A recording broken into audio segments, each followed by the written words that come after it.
bom dia, bem-vinda, bem-vindo. Hora 1 desta sexta-feira, dia 12 de outubro, já está no ar para você. Hoje é feriado, né? Dia de Nossa Senhora Aparecida, a padroeira do Brasil. O Tribunal Superior Eleitoral definiu, gente, como vai ser a campanha eleitoral de segundo turno dos candidatos à presidência da República.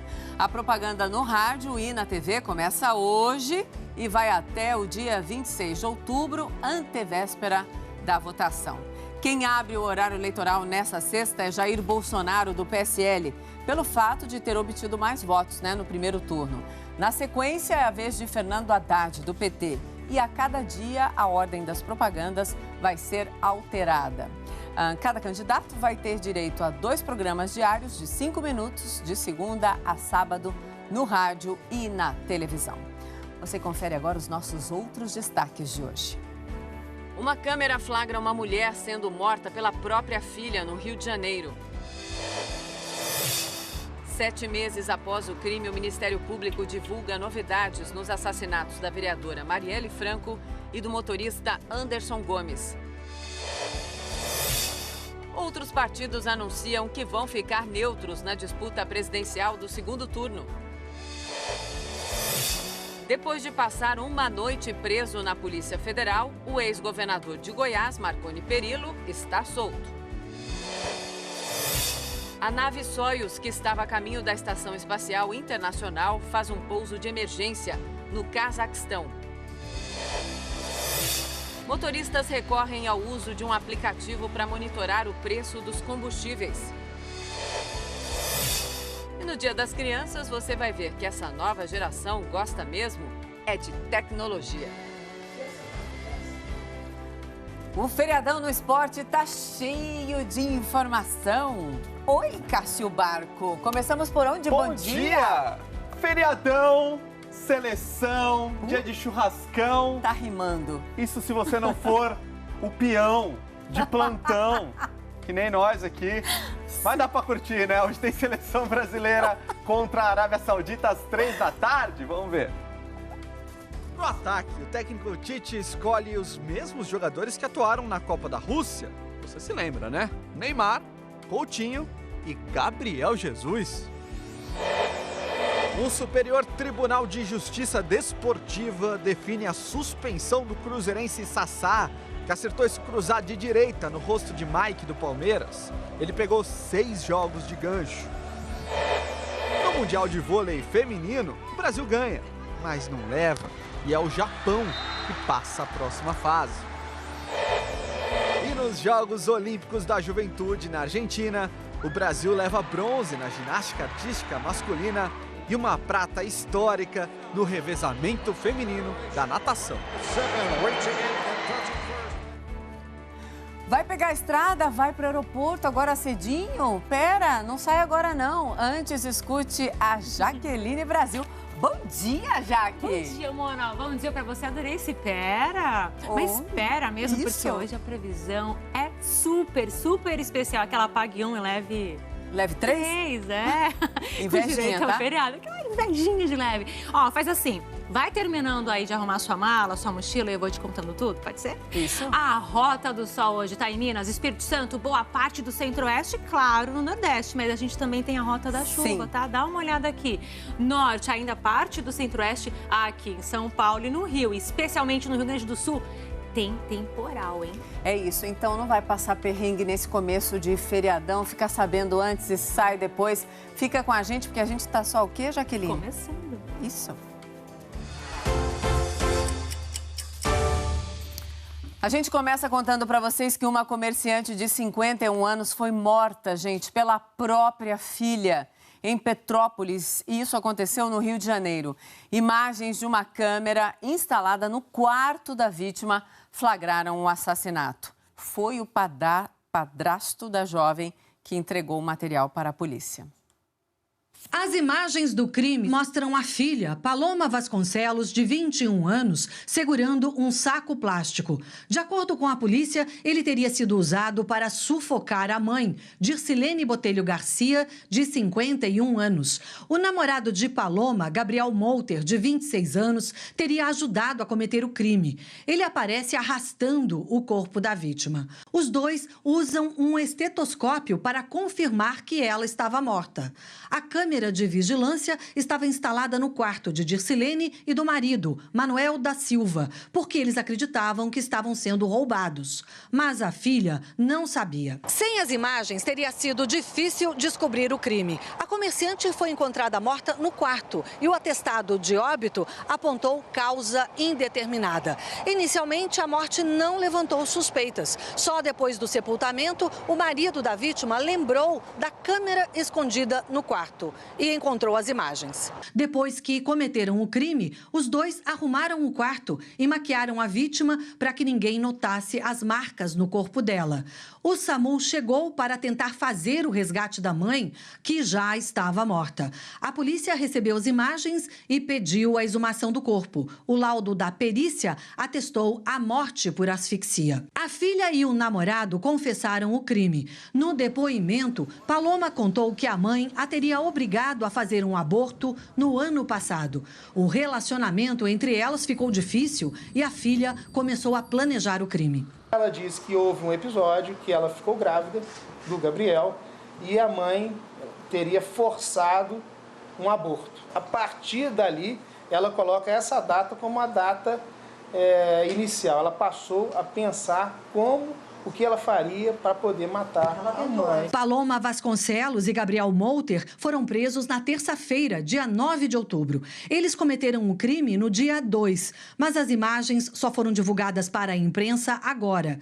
Eles vão responder por homicídio duplamente qualificado e podem ser condenados de 12 a 30 anos de prisão. O Ministério Público do Rio de Janeiro divulgou nesta quinta que identificou o biotipo do assassino da vereadora Marielle Franco e do motorista Anderson Gomes. No domingo, o crime completa 7 meses. É a primeira vez que o Ministério Público Estadual divulga um avanço na investigação. Deixa a gente um pouco mais otimista de pensar, entender que a gente está chegando perto e que vai dar certo. Todo mundo tem que saber uma resposta de quem matou Marielle e quem mandou matar, principalmente. Em nota, o MP diz que foram identificados o biotipo do executor e novos locais em que o carro utilizado para o crime circulou.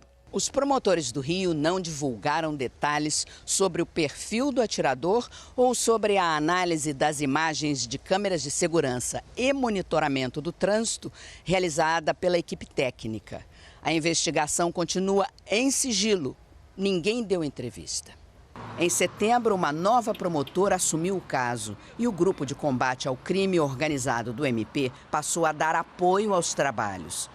Marielle Franco e o motorista Anderson Gomes foram executados na noite de 14 de março. Há suspeitas do envolvimento de políticos da cúpula do MDB do Rio no crime. Outra hipótese é a de participação de um vereador do PHS e do miliciano e ex-PM Orlando Oliveira de Araújo, que está no Presídio Federal de Mossoró, no Rio Grande do Norte, preso por outros crimes. Os promotores foram ao presídio para ouvir Orlando. O depoimento não foi divulgado. Dependente desse tempo todo, cada vez mais que o processo avança, né, para que saiba o que está acontecendo, o que aconteceu realmente com a minha filha, é um alívio para a gente. Tudo que a gente quer, tá, acho que a família principalmente, o Rio, o Brasil, quer que a gente saber quem e por que mataram a Marielle. Sem dúvida. E foi enterrado em Salvador Martins Lopes Santos, um dos fundadores do Olodum. Ele morreu por complicações renais. A última homenagem foi do jeito que Martins queria, com música. Ele disse que quando morresse, queria o Olodum aqui tocando. Amigos, companheiros do Olodum e pessoas ligadas ao candomblé foram se despedir de Martins Lopes Santos, de 87 anos. Ele morreu por complicações nos rins. Martins sempre valorizou a cultura negra e foi um dos fundadores do Olodum, em 1979. Era na casa dele que as reuniões aconteciam. É uma pessoa símbolo de nossa comunidade, da nossa cultura e um construtor disso. Ora, você cedeu a casa para o Olodum, hoje parece fácil, mas há 40 anos atrás foi uma aventura, um risco. E Martins era a alegria. Um outro desejo e pedido de Martins antes de partir foi para que o Grupo Olodum jamais acabe. Aqueles que ficam têm a missão de preservar essa cultura. É muita tristeza para a gente, mas isso aqui nunca vai parar, nunca. Estamos firme e forte. E mais um caso de racismo foi denunciado à polícia na Universidade Federal de Santa Maria, no Rio Grande do Sul. Em pouco mais de um ano, já são inacreditáveis 4 ocorrências. O caso mais recente envolve 2 estudantes de 19 e 23 anos. Eles estavam aqui na Avenida Roraima, principal acesso ao campus, quando teriam sido xingados por um homem. Ele teria dito frases racistas, preconceituosas e ainda ameaçado os alunos. Os estudantes registraram queixa na Polícia Civil, mas como o fato aconteceu dentro de uma instituição federal, pode ser encaminhado para a Polícia Federal. A questão também terá acompanhamento da UFSM. Sobre os outros 3 casos que aconteceram em 2017, o delegado da Polícia Federal, Diogo Caneda, afirma que as investigações continuam e que aguarda o resultado de exames de caligrafia para tentar descobrir os autores de inscrições racistas e de apologia ao nazismo, feitas dentro da universidade. Dos mais de 30 mil alunos da UFSM, 2.400 são negros, pardos ou indígenas. Foram enterrados nesta quinta-feira os corpos das 4 vítimas que morreram após um raio cair numa embarcação no Rio Purus, a 2 horas da cidade de Sena Madureira, no Acre. A metade da minha vida acabou. Da falta do meu filho. Esta aqui é a embarcação onde estavam os estudantes. É uma embarcação bem comum nessa região da Amazônia, é chamada de catraia. Tem essa cobertura aqui de zinco e por conta dos vários vazamentos, acontece de ficar alagada no porão. Esta, especificamente, tem capacidade para transportar até 25 estudantes. E tudo indica que o raio atingiu esta parte próxima ao motor. A polícia tenta localizar a quadrilha que explodiu a agência da Caixa Econômica Federal de Timon, no Maranhão. A ação foi planejada. Os criminosos usaram pregos retorcidos para impedir uma perseguição policial. Quando a polícia chegou no local, os bandidos já tinham fugido. Essa foi a 2ª vez que a agência é alvo de bandidos em pouco mais de um ano. Em Amambai, Mato Grosso do Sul, a polícia rodoviária apreendeu quase 3 toneladas de maconha e mais de 50 quilos de skunk, uma variação mais potente da droga. O entorpecente estava escondido no fundo falso de um caminhão. Além do motorista, também foram presos a acompanhante e um motociclista que ajudava o caminhoneiro. À polícia, o motorista revelou que foi contratado para levar a droga para Campo Grande. Uma viatura da Polícia Militar bateu contra um trem em Criciúma, no sul de Santa Catarina. Os agentes se deslocavam para uma ocorrência no momento do acidente. Apesar do susto, ninguém ficou ferido. Foi enterrado nesta quinta-feira o corpo da escritora Zíbia Gasparetto. A cerimônia foi no cemitério Congonhas, na zona sul de São Paulo, e reuniu amigos e familiares. Ela sempre mostrando o lado bom de tudo, o lado positivo das coisas. Então, eu acho que isso era muito dela e acho que a espiritualidade foi mostrando tudo isso para ela, né? E ela foi passando isso para a gente. Zíbia Gasparetto deixou um grande legado para a literatura espírita. Durante 68 anos, ela publicou 58 livros, que foram traduzidos para vários idiomas. No total, foram vendidos 18 milhões de exemplares. Muitos entraram para a lista dos mais lidos do país. A escritora tinha 92 anos e lutava contra um câncer no pâncreas.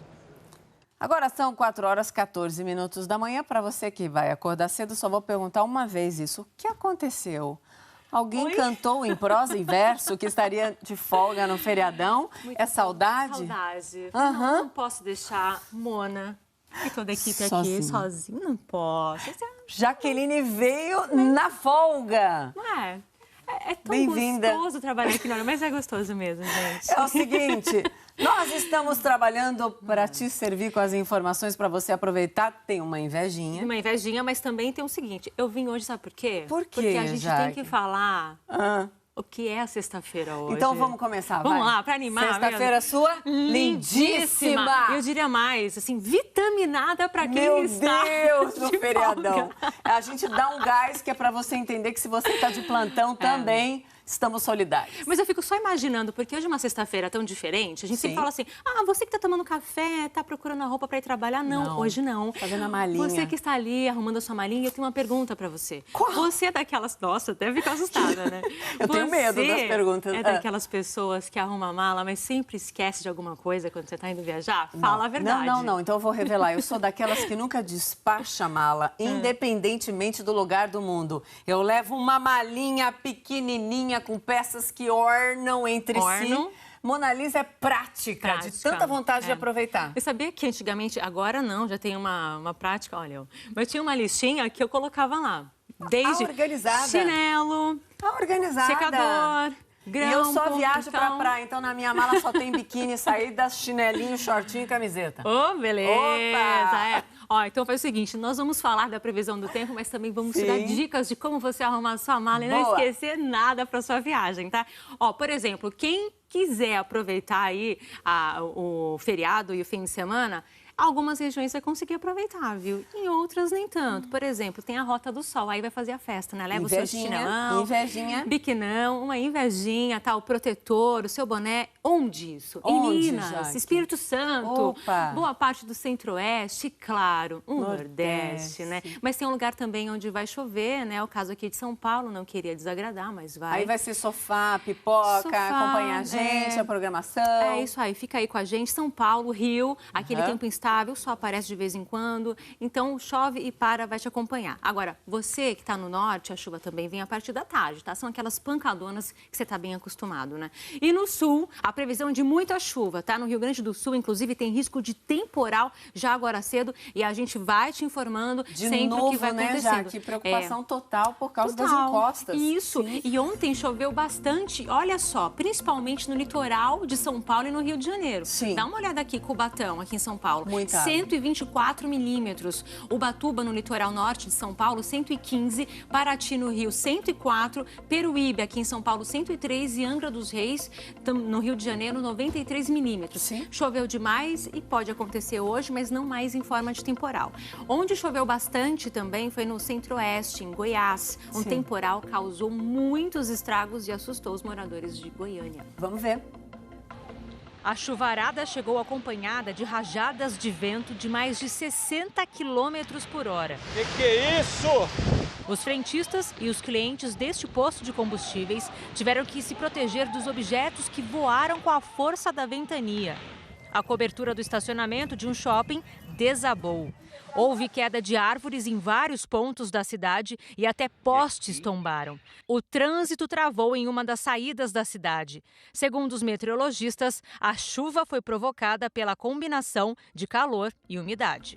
Pois é, né? Aí não tem como. Você falou que é aquela combinação fatal, né? É a combinação clássica da primavera, tá? Calor e umidade. Além disso, o que está acontecendo? O sistema de baixa pressão que está se formando ao longo do dia no Rio Grande do Sul, por isso pode chover muito. Vamos dar uma olhadinha agora na região de Canoas, região metropolitana de Porto Alegre. Olha só como é que tá. Não tá chovendo ainda, você que vai pegar agora a estrada, atenção. Máxima de 23 graus para vocês em Canoas e essa chuva pode vir a qualquer momento. A gente fala disso de estrada porque é perigoso, Sim, perigosíssimo. Né? Então, por favor, sem pressa, vai devagar, ultrapassa direito, não faça loucura. Tranquilinho. Santa Catarina e Paraná, o sol até aparece, mas as pancadas vêm também. Aqui em São Paulo e no Rio de Janeiro, aquele chove e para e o sol tentando aparecer. Aliás, vamos dar um alô pro Rio de Janeiro? Agora. Rio!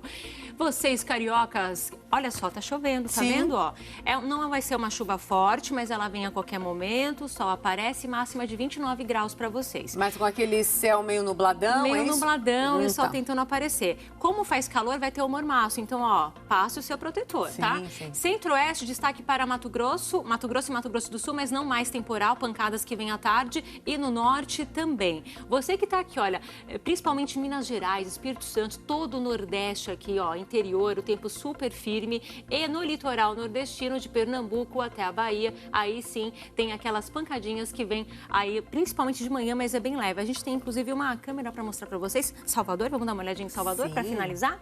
Salvador, olha, ainda escuro. Daqui a pouco quero ver aquele amanhecer aquela boniteza lindo. pura. Até porque é máxima de 30 graus para vocês, tá? Daqui a pouco eu falo as mínimas e máximas para vocês em todo o país. Isso, tem muito papo bom até 6 horas da manhã. Papo que faz diferença, especialmente nesse dia de pausa ou de trabalho. Até já, gente. Até. Ó, infelizmente, a notícia de agora é aquela que a gente está...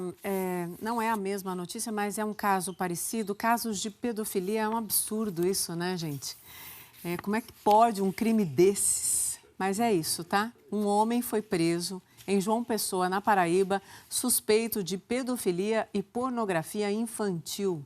A gente falou, né, ontem sobre aquele professor também que foi preso em São Paulo, um caso parecido. E nesse caso agora da Paraíba, este homem conquistava as vítimas pela internet. O homem de 24 anos estava em casa na capital. A PF não divulgou o nome dele para não atrapalhar a investigação, mas informou que ele tinha contato com menores de idade há 6 anos, usando perfis falsos na internet. De acordo com a Polícia Federal, o alvo eram meninas de 11 e 12 anos de idade. A PF diz que o suspeito se apresentava como criança para conquistar a confiança das vítimas. E depois que as meninas mandavam as primeiras fotos, começava uma espécie de pressão psicológica para que elas continuassem enviando as fotos sem roupas. O suspeito foi trazido para a sede da Polícia Federal em Cabedelo e fica à disposição da Justiça. A PF disse que ele vinha sendo investigado há 6 meses pela Unidade de Repressão a Crimes de Ódio e Pornografia na Internet, que fica em Brasília. A investigação aponta cerca de 500 possíveis vítimas em diversos estados. De acordo com a Polícia Federal, o homem preso pode responder por pelo menos 3 crimes, que é instigar crianças à produção de material pornográfico, divulgação de pornografia infantil e posse de material pornográfico de menores de idade. Nós, pais, né? A gente tem que estar de olho, sim, como é que os nossos filhos, crianças, adolescentes se comportam na internet. Esse é um assunto gravíssimo que a gente não pode titubear de jeito nenhum. Agora são 4h22 da manhã. Esporte agora. Ainda bem que tem a vinheta pra gente respirar, né? Tem, Nossa sim. Como é que Senhora. pode isso, né? Absurdo. Exato. Vamos analisar. Seleção brasileira Sim. hoje. Tem amistoso da Expectativa Celeste. total. Ano de Copa a gente fica, né, mais apegado à seleção. Passa a Copa, mas ainda fica aquele carinho, aquela saudade. Total. E a seleção brasileira volta a campo hoje. No terceiro jogo depois da Copa, é a segunda convocação. Joga com a Arábia Saudita às 3 da tarde, na Arábia Saudita, em Riad. E em Riad mesmo fica lá até terça-feira, onde joga com a Argentina. Chuta placar? Aqui, 5-0. Eu vou ser mais ousada. Já que na Copa eu fiz loucuras aqui, eu era zebra, você sabe, né? Na Não Copa, sabia. não. O Thiago era o especialista, a Glenda também, a segunda e eu era zebra. Eu acho... Você falou 5-0? 5-0. 6-2. 6-2 é um bom placar. É um bom placar. Sabe por quê, Mona Da Lisa? zebra. Oi? Placar da zebra. 6-2 pro Brasil. Claro. Ah, então. A gente separou aqui, ó, o histórico de confrontos entre Brasil e Arábia Saudita. Só isso? São só 4 jogos. Não, esse aqui foi o último. Meu Deus. Mas, assim, tem um dos maiores jogos que eu vi da seleção brasileira, assim, na minha infância, foi em 1999. Já era adolescente? Não. 99 era criança, tinha 12 anos de idade. O Brasil 8-2 na Arábia Saudita, com Ronaldinho Gaúcho, Alex voando. E o último jogo... 8-2? 8-2. Então, 6-2 não tá muito distante. Por que não? Tá? Mas eu acho que a defesa vai se impor hoje, então é 5-0. O último jogo foi esse Brasil-Arábia Saudita, em fevereiro de 2002, 1-0. Vamos relembrar aqui? Vamos. Hoje não tem muito o que falar, né? Feriadão, o pessoal Mas tá a gente fala. A gente fala. E bobear, a gente vai estourar o tempo. A gente separou aqui o gol dessa vitória do Djalminha. Isso aí foi na preparação para a Copa de 2002. Você viu o Juninho Paulista. Esse botava a bola com a mão. Nossa, mãe. Era um absurdo. Acabou não indo para a Copa por indisciplina, mas jogava muita bola de Djalminha. Gênio indomável. Exatamente, como muitos que eu conheço. Eu também conheço vários. Mas a seleção vai ser muito interessante observar, porque o diretor gostou do gol do Djalminha. Mas é demais mesmo, muito bom. A seleção vai ser muito importante observar, porque volta o Gabriel Jesus, que não tinha sido convocado da última vez. Tem estreias como o Pablo, zagueiro ex-Corinthians, o Malcom, que está no Barcelona agora, também ex-Corinthians, estreando. Então, programaço para hoje à tarde. Total. Feriadão. Ainda mais que a Jaque falou que, em grande parte do país vai ter a tal da chuva. Vai. Então, sofazão, a gente tirando aquela soneca, às vezes acorda, porque para quem acorda de madrugada, à tarde é devastadora. Com certeza, o pessoal está sofrendo no feriado. Quer aproveitar, mas falta energia. Exato, mas a gente vai aproveitar, então se liga, tá? E ainda hoje eu vou trazer dicas para esse pessoal que está viajando, não tem o que fazer, está chovendo. Daqui a pouco. Não acredito, ai meu Deus. Calma, Mona Lisa, calma, não é nada demais. Meu Deus, que medo. Vamos só dar uma olhada nas notícias jurídicas, Mona Lisa. Claro. Porque tivemos aí algumas decisões de suspensões, multas, todas nesse próximo VT. Vamos ver. O boxeador Sassá, quer dizer, o atacante Sassá do Cruzeiro, acertou esse cruzado de direita no rosto de Mike do Palmeiras. Bateu, foi valente. Amigo, agora pegou 6 jogos de suspensão. E, portanto, está fora da finalíssima da Copa do Brasil contra o Corinthians, na quarta que vem, na Arena Itaquera. Sassá também não vai poder jogar 4 partidas do Cruzeiro pela Série A. Será que valeu a pena? Naquele dia, o palmeirense Mike também levou cartão vermelho, mas pegou um gancho menor, 2 jogos. Mesma punição do colega de time, Diogo Barbosa. Agora a dupla vai ficar fora de 2 partidas do Palmeiras pelo Campeonato Brasileiro. Mas não foram só os jogadores que estavam na mira do tribunal. A postura dos 2 clubes também não agradou. E tome multa! O Palmeiras vai ter que pagar R$2.000 por retardar o começo do jogo e também por dar aquela enroladinha na volta do intervalo. E o Cruzeiro, mais R$1.000 de multa e pelo mesmo motivo, o time mineiro parecia não querer começar o segundo tempo. O STJD também julgou um outro caso, dessa vez do clássico carioca entre Flamengo e Vasco. O jogo foi no mês passado, lá em Brasília. Lembra aquele que a ambulância teve que pegar no tranco? Então, nesse jogo, o Diego foi expulso no início do segundo tempo. Na súmula, consta que ele xingou o árbitro Luiz Flávio de Oliveira. Mas o jogador disse que foi tudo mentira e conseguiu convencer o tribunal de que era inocente. Agora, Diego disse que vai entrar na justiça. Segundo o Flamengo, o juiz pode ser enquadrado na lei por inserir fato não ocorrido na súmula. Pegar o gancho para manter a calma no feriadão, né? Por favor. É isso aí. Ô, Mona Lisa. Oi. Jaqueline falou aqui, né? Estamos no feriadão trabalhando a serviço do povo. Não é? Só falta. Hoje que foi? Eu tô rindo. Hoje é um dia diferente do povo brasileiro. De vocês, queridos, que nos recebem todos os dias. E todos você. Então, o que eu separei aqui? A rodada da Série B. Essa é a dica? É a dica da Série B. Sabe por quê? Tem muita gente viajando. Uma coisa que eu gosto de fazer quando eu viajo por uma cidade é sempre ver, opa, tem algum jogo na cidade? Sério? Porque assim... Sério? Porque assim, você vai conhecer um estádio novo. Pega 2 horinhas do seu dia, vai conhecer um estádio novo, uma cultura nova, torcidas novas, é sempre legal. Então, por exemplo, você foi pra Alagoas. Boa, Cássio. Hoje à noite tem um CSA e Ponte Preta, entendeu? O dia foi meio chatinho, ficou em casa jogando carta porque choveu. Vai pro estádio, entendeu? Vai prestigiar um jogão aqui. Também temos em Caxias, um Juventude Goiás. Em Goiás, Goiânia, o pessoal foi pra Goiânia, curtiu um churrascão. Tem o Atlético Goianiense e Sampaio Correia. E continua, tem mais. Nossa, tem bastante. Aqui o grande jogo da rodada, viu? Guarani e Avaí brigando pela uma vaga na primeira divisão. Oeste Fortaleza, Vila Nova e Boa Esporte em Goiás.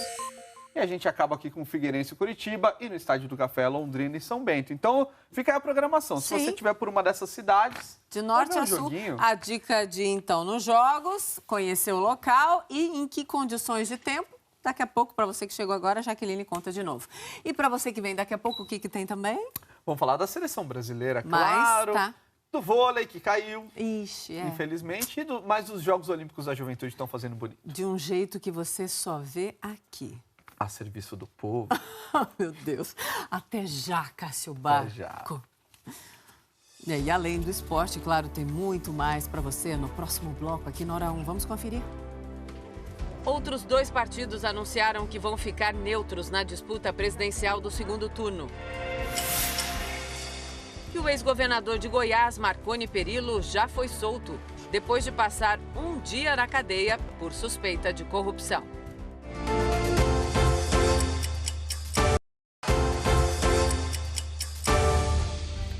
Estamos de volta, agora são 4h32 da manhã. É isso, neste feriadão você tem companhia, a nossa companhia do Hora 1, time completíssimo para te fazer a companhia, te trazer a informação que você precisa neste feriadão, tá? Para você que está ligando a televisão agora, a gente preparou um resumo das nossas principais notícias de hoje. Uma comerciante de 51 anos foi morta pela própria filha em Petrópolis, no Rio de Janeiro. Uma câmera de segurança flagrou o assassinato. A filha e o namorado usaram um saco plástico para sufocar a vítima.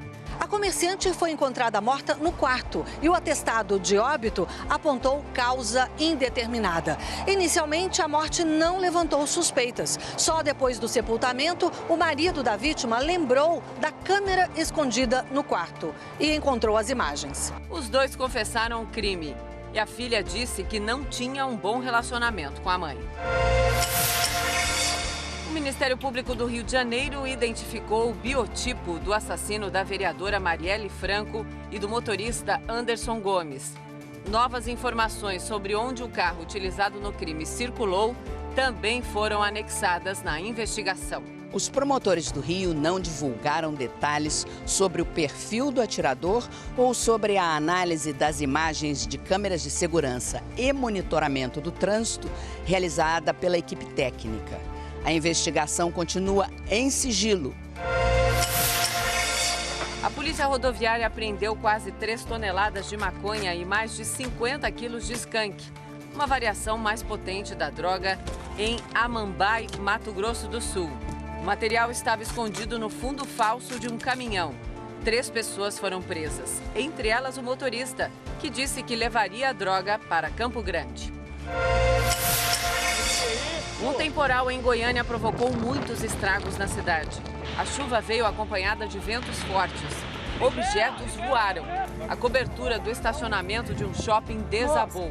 Árvores e até postes caíram.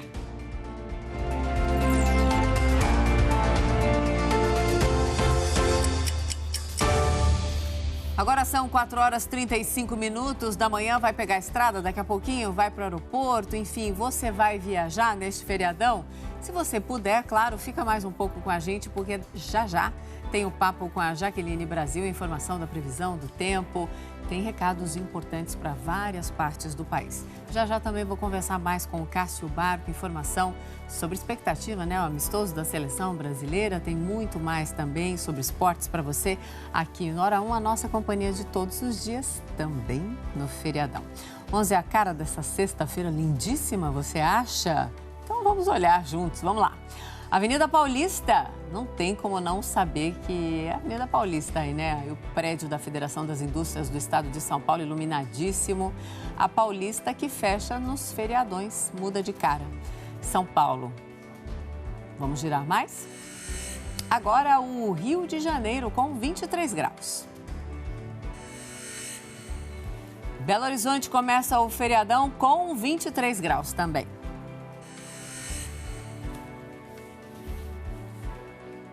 Vitória, um pouquinho mais quente, 24.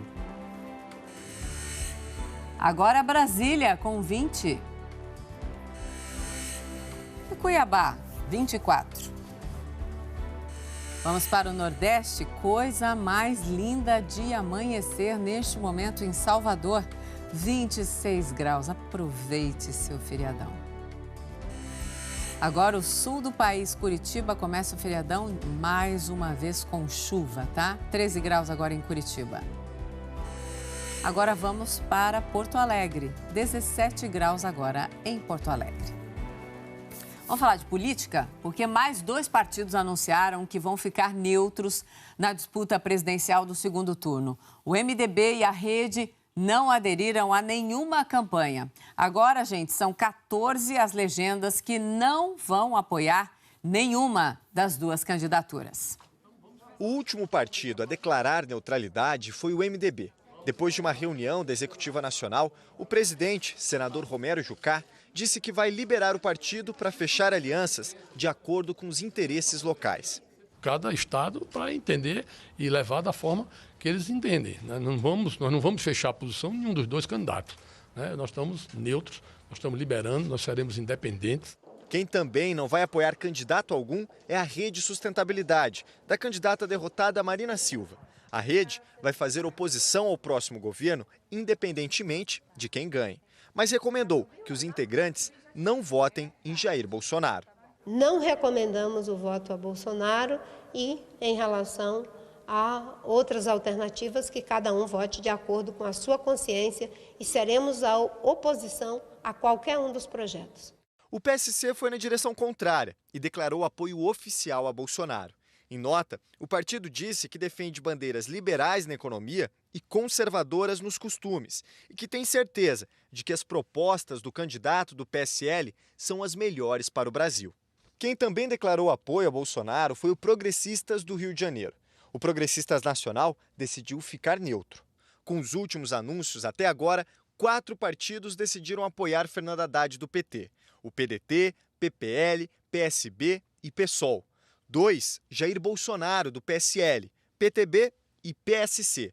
E 14 preferiram não apoiar nenhum nem outro. Democracia Cristã, Democratas, Partido Novo, Patriota, Podemos, Progressistas, PPS, PSDB, PR, PRB, Solidariedade, PSD, Rede e MDB.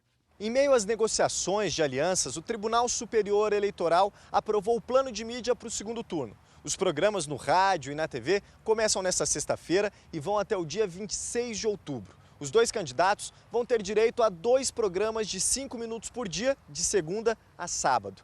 Além disso, cada um terá direito àquelas inserções de 30 segundos que são transmitidas ao longo da programação de cada emissora. No total, cada um terá 12 minutos e 30 segundos de inserções. O candidato do PT, Fernando Haddad, foi a Brasília para um encontro na CNBB, que é a Conferência Nacional dos Bispos do Brasil. O primeiro compromisso de Fernando Haddad foi em Brasília. Ele se encontrou com o secretário-geral da CNBB, a Confederação Nacional dos Bispos do Brasil, Dom Leonardo Urich-Steiner.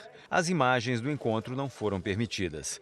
A CNBB divulgou uma nota informando que tratou com o candidato de temas que preocupam a entidade: a legalização do aborto, a proteção do meio ambiente, a atenção especial à questão indígena e quilombola, a defesa da democracia e o combate rigoroso à corrupção. Sem citar a legalização do aborto, Haddad disse que se comprometeu com as propostas da CNBB. Um compromisso com a vida, com a preservação da vida, que é o maior princípio da igreja, né, cristã, que é a defesa da vida em todas as suas manifestações. Esses 5 pontos foram elencados pelo Dom Leonardo e eu efetivamente falei, olha, nosso programa de governo prevê ações todas alinhadas com esses princípios e nós vamos recebendo novos subsídios, novas sugestões, nós vamos aprimorar no que for possível o nosso plano de governo nessa mesma linha, porque os princípios estão todos de acordo com o que nós imaginamos ser uma sociedade civilizada, uma sociedade da paz, uma sociedade dos direitos. O candidato voltou a insistir na realização de um debate com Jair Bolsonaro e voltou a defender um pacto de não violência.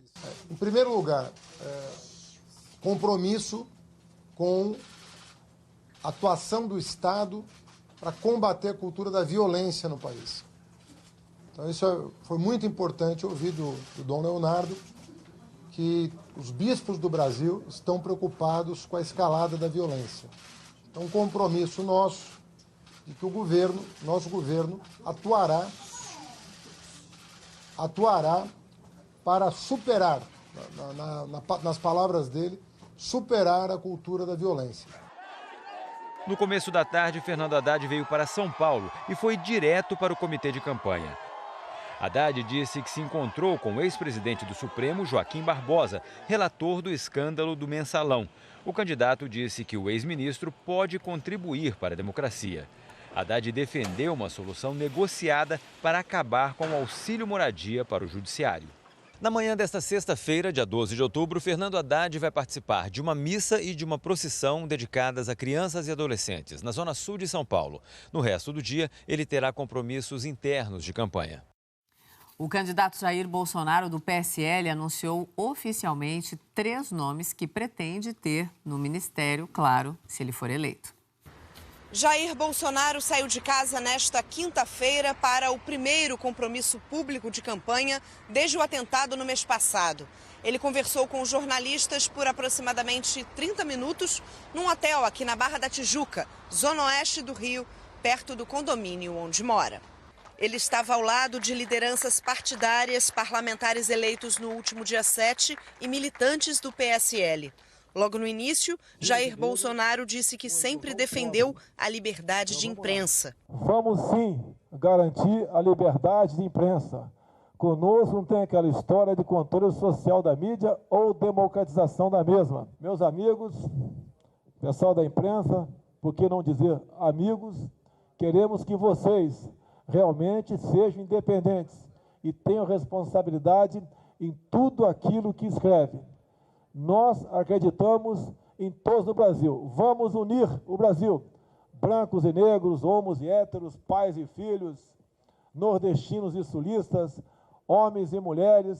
Vamos unir o nosso Brasil e pacificá-lo.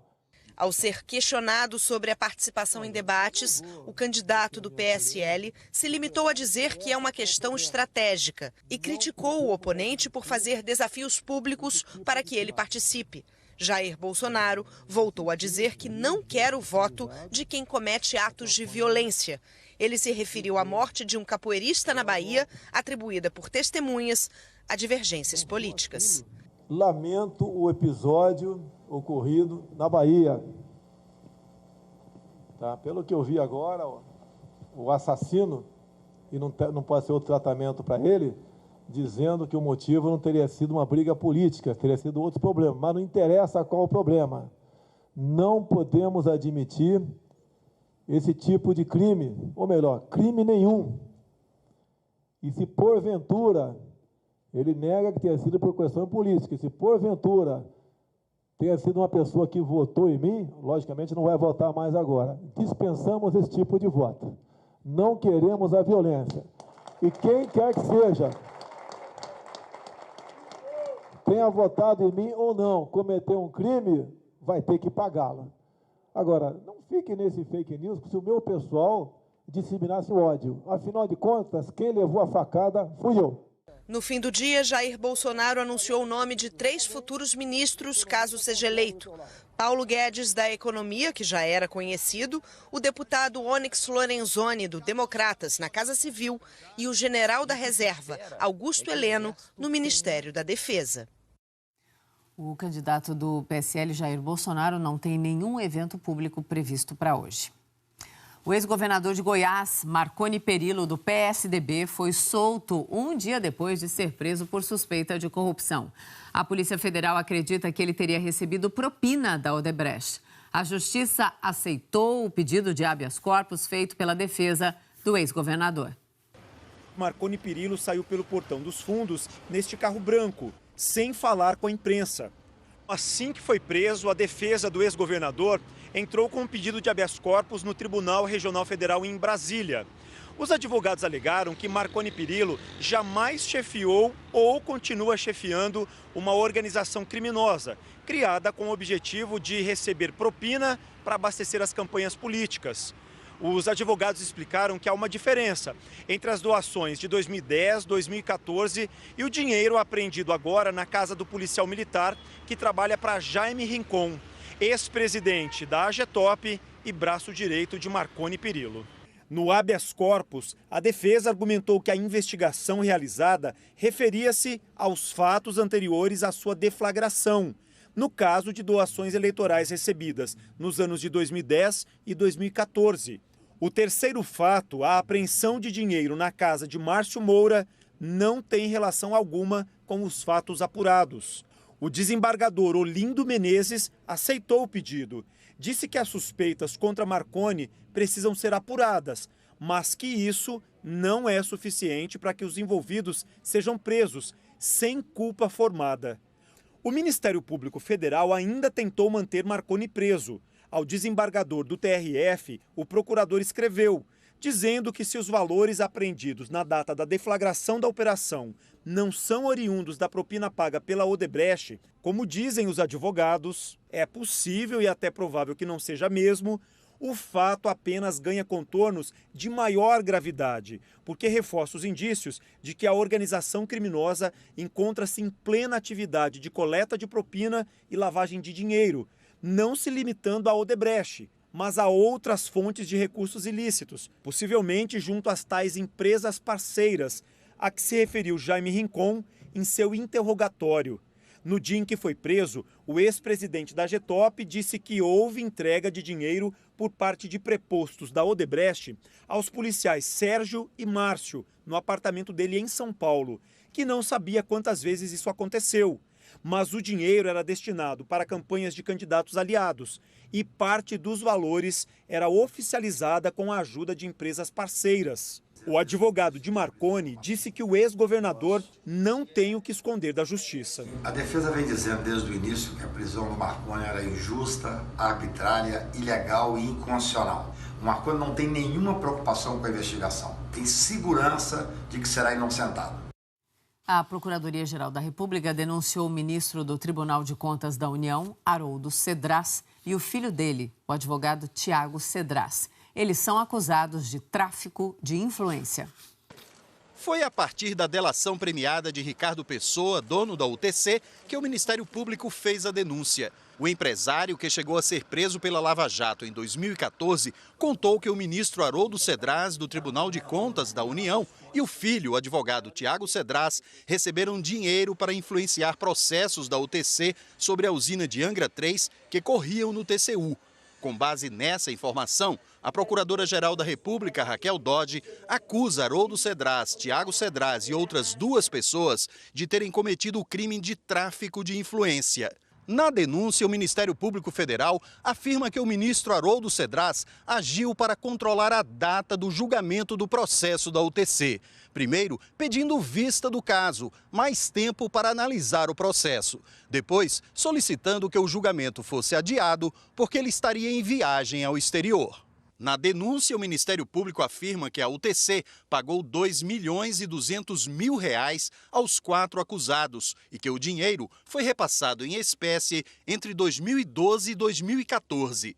Os procuradores sustentam que existem provas da entrega de dinheiro na sede da UTC em São Paulo e também em Brasília, no endereço onde funciona um escritório de Tiago Cedras. E dizem que na época dos pagamentos da UTC, Tiago Cedras repassou R$150.000 ao pai, Haroldo Cedras, e comprou em 2014 um apartamento em sociedade com a mãe, no valor de R$2.275.000. O relator do processo da UTC no Tribunal de Contas da União foi o ministro Raimundo Carreiro. A PGR pediu o arquivamento da investigação contra ele por falta de provas. A denúncia foi encaminhada ao ministro Edson Fachin, do Supremo Tribunal Federal. O Ministério Público Federal pediu o ressarcimento de R$4.400.000, o dobro do dinheiro que teria sido pago em propina. A defesa do ministro Haroldo Cedras e de Tiago Cedras declarou que a acusação do ex-presidente da UTC é mentirosa, contraditória e absolutamente desprovida de elementos de comprovação. E que depois de 2 anos de apuração, o Tribunal de Contas da União concluiu pela inexistência de qualquer irregularidade que pudesse ser atribuída ao ministro Haroldo Cedras ou a profissionais do escritório Cedras. 11 pessoas foram presas em Manaus, suspeitas de participar de um esquema que desviou uma bolada, 500 milhões de reais da saúde pública do estado do Amazonas. Entre elas, o empresário Murad Aziz, irmão de um senador.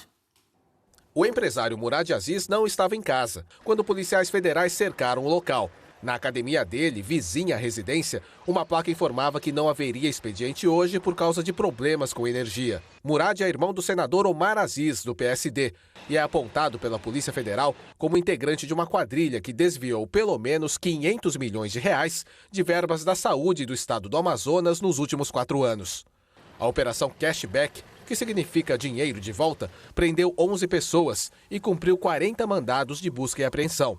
O empresário foi o último a ser preso. Alguns dos investigados, eles vendiam essa influência e com isso auferiam lucro que era retirado dessa atividade ilícita. Segundo a Polícia Federal, Murad atuaria como um lobista da quadrilha e cobrava pedágio de empresários que quisessem participar das licitações do governo estadual. No relatório de investigação, os policiais citam um depoimento de uma empresária que teria sido extorquida por Murad para continuar a prestar serviços à Secretaria de Saúde. Após ouvir que não receberia dinheiro, Murad teria dito à empresária: "Todo mundo tem que pagar. O Estado é nosso. Eu sou o irmão do governador." A ação é um desdobramento da Operação Maus Caminhos, que prendeu o ex-governador José Melo, ex-secretários de saúde e empresários em dezembro do ano passado. Segundo a Polícia Federal, a ONG Instituto Novos Caminhos, do empresário Mohamed Mustafa, ganhava as principais licitações na Secretaria da Saúde, superfaturava os preços e dividia o dinheiro com políticos e funcionários públicos. Mustafa responde às acusações em liberdade. O deputado federal Sabino Castelo Branco, do PTB, também é investigado por suspeita de participação no esquema de corrupção. A Polícia Federal desistiu de pedir a prisão dele porque o parlamentar está internado em estado grave no Hospital Sírio-Libanês, em São Paulo. O deputado foi vítima de um AVC. A atual administração da Secretaria da Saúde do Amazonas declarou que os fatos investigados pela Polícia Federal ocorreram em administrações passadas. A advogada de Mohamed Mustafa afirmou que vai provar a inocência dele na justiça. A defesa de Murad Aziz e o senador Omar Aziz não quiseram se manifestar. Não conseguimos contato com a defesa do deputado Sabino Castelo Branco. A Polícia Federal descobriu um plano de bandidos de uma facção criminosa presos em Porto Velho. Eles ameaçavam, explodir prédios públicos caso não tivessem as reivindicações atendidas. E tudo era combinado, sabe como? Por bilhetes escritos em códigos. Os 3 chefes da facção já foram identificados pela Polícia Federal: Abel Pacheco de Andrade, Wanderson Newton Paula de Lima e Roberto Soriano.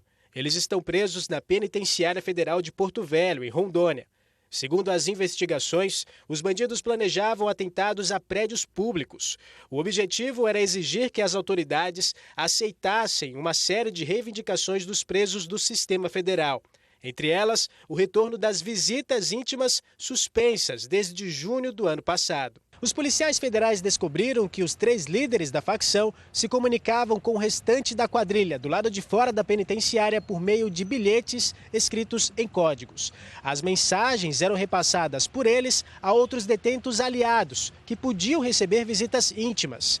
Estes repassavam as mensagens às mulheres, que tinham a responsabilidade de decifrar e entregar os bilhetes para os membros da facção do lado de fora. Num dos bilhetes, já decifrados, um bandido diz que a ideia era encontrar uma pessoa que morasse em Brasília ou região próxima, arrumar um carro de terceira mão e enchê-los com 50 quilos de explosivos. O carro seria estacionado no subsolo do Departamento Penitenciário Nacional, o DEPEN, que fica na capital federal, e que em cima do banco do carro haveria um envelope com uma mensagem para o diretor do departamento. Caso as reivindicações não fossem atendidas, a facção ameaçava explodir o veículo no DEPEN e colocar mais 5 carros com explosivos em prédios públicos em outras 5 capitais do país.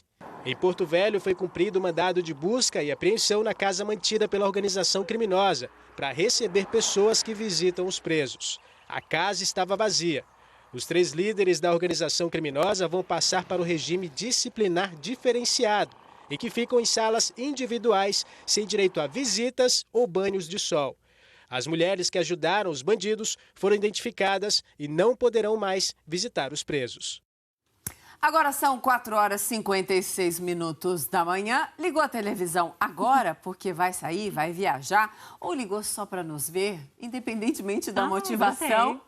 Boa! E a previsão do tempo para vocês? Conta, Jaque. Mona, tem aquela galera que sempre se programa assim, 4 horas vou pegar a estrada. Opa, sempre assim, né? sim, mas aí acorda às 4. Isso. Acorda com a gente, que legal. Então não saia daí, vá ouvindo a gente, até porque eu tenho certeza que você está escutando a gente, vendo a gente. Esqueci da canga que a tia me deu. Esqueci da sunga do maridão. Então a gente vai contando tudo aqui. E o principal, pista molhada. Então, onde você vai encontrar pista molhada hoje? Principalmente no sul do país, tá? Sim, tem cuidado, risco de temporais. Praticamente em todo o sul vai chover sim, tá? Aqui em São Paulo, no Rio de Janeiro, no centro-oeste, também no norte do país. Só no nordeste que aí o tempo fica bem firme. E a gente conta tudo para você entender e sair muito bem agora para sua viagem. Olha só, tem um sistema de baixa pressão que vai se formar ao longo do dia na costa do Rio Grande do Sul, por isso tá tudo azul, o sol não vai aparecer, Mona. Ixi. O tempo bem fechado mesmo. Inclusive, vamos dar um oi agora para o pessoal do Rio Grande, no sul do Rio Grande do Sul, para mostrar como é que tá a situação. Não chove, mas vai chover.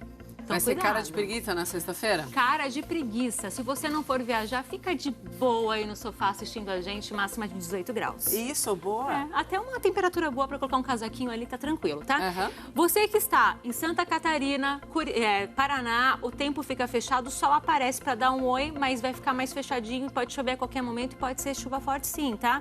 Vamos dar uma olhadinha como é que tá Curitiba agora? Sim. Porque a pista tava molhada, né, agora há pouco. No giro de câmeras estava.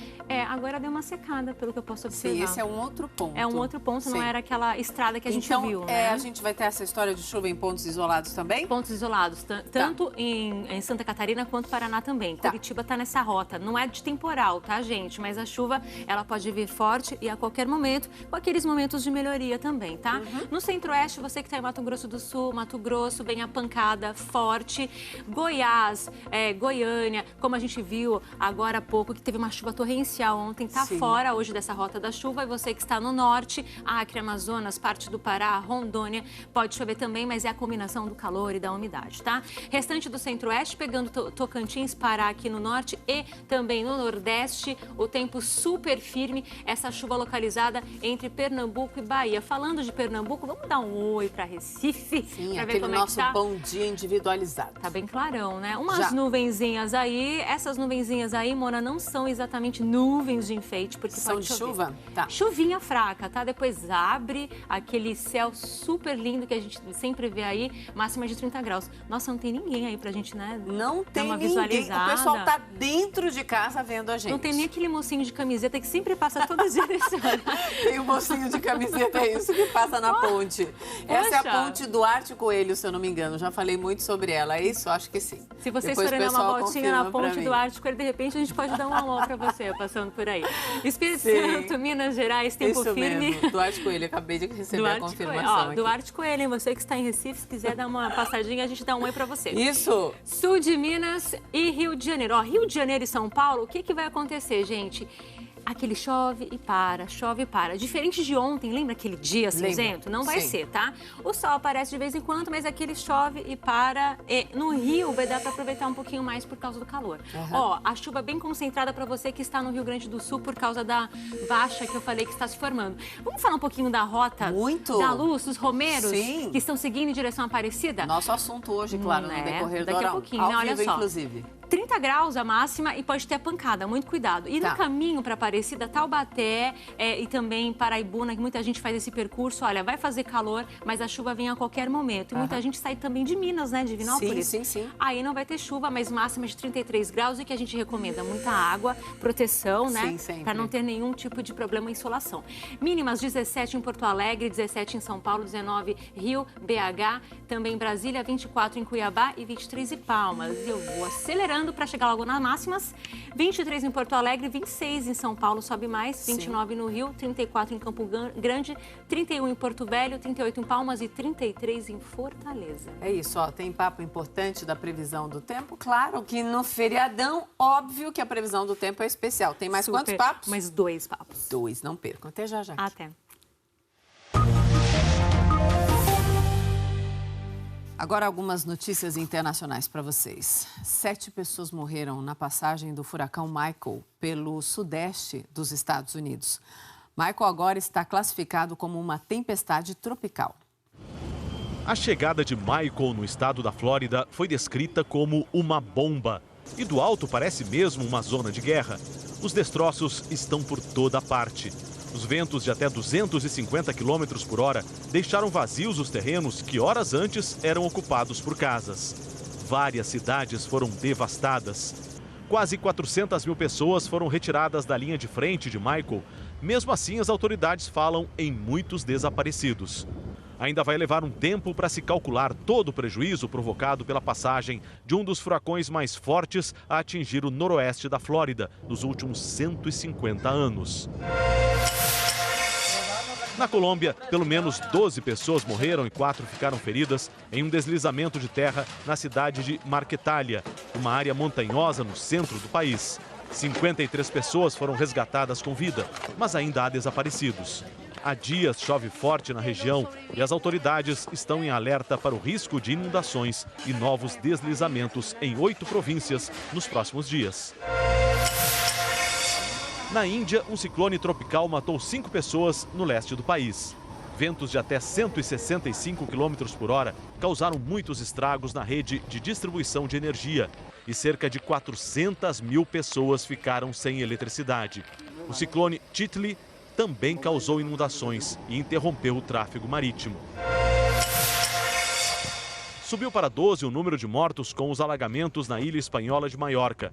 Casas e ruas estão tomadas pela lama. O tenista Rafael Nadal largou a raquete para ajudar na limpeza.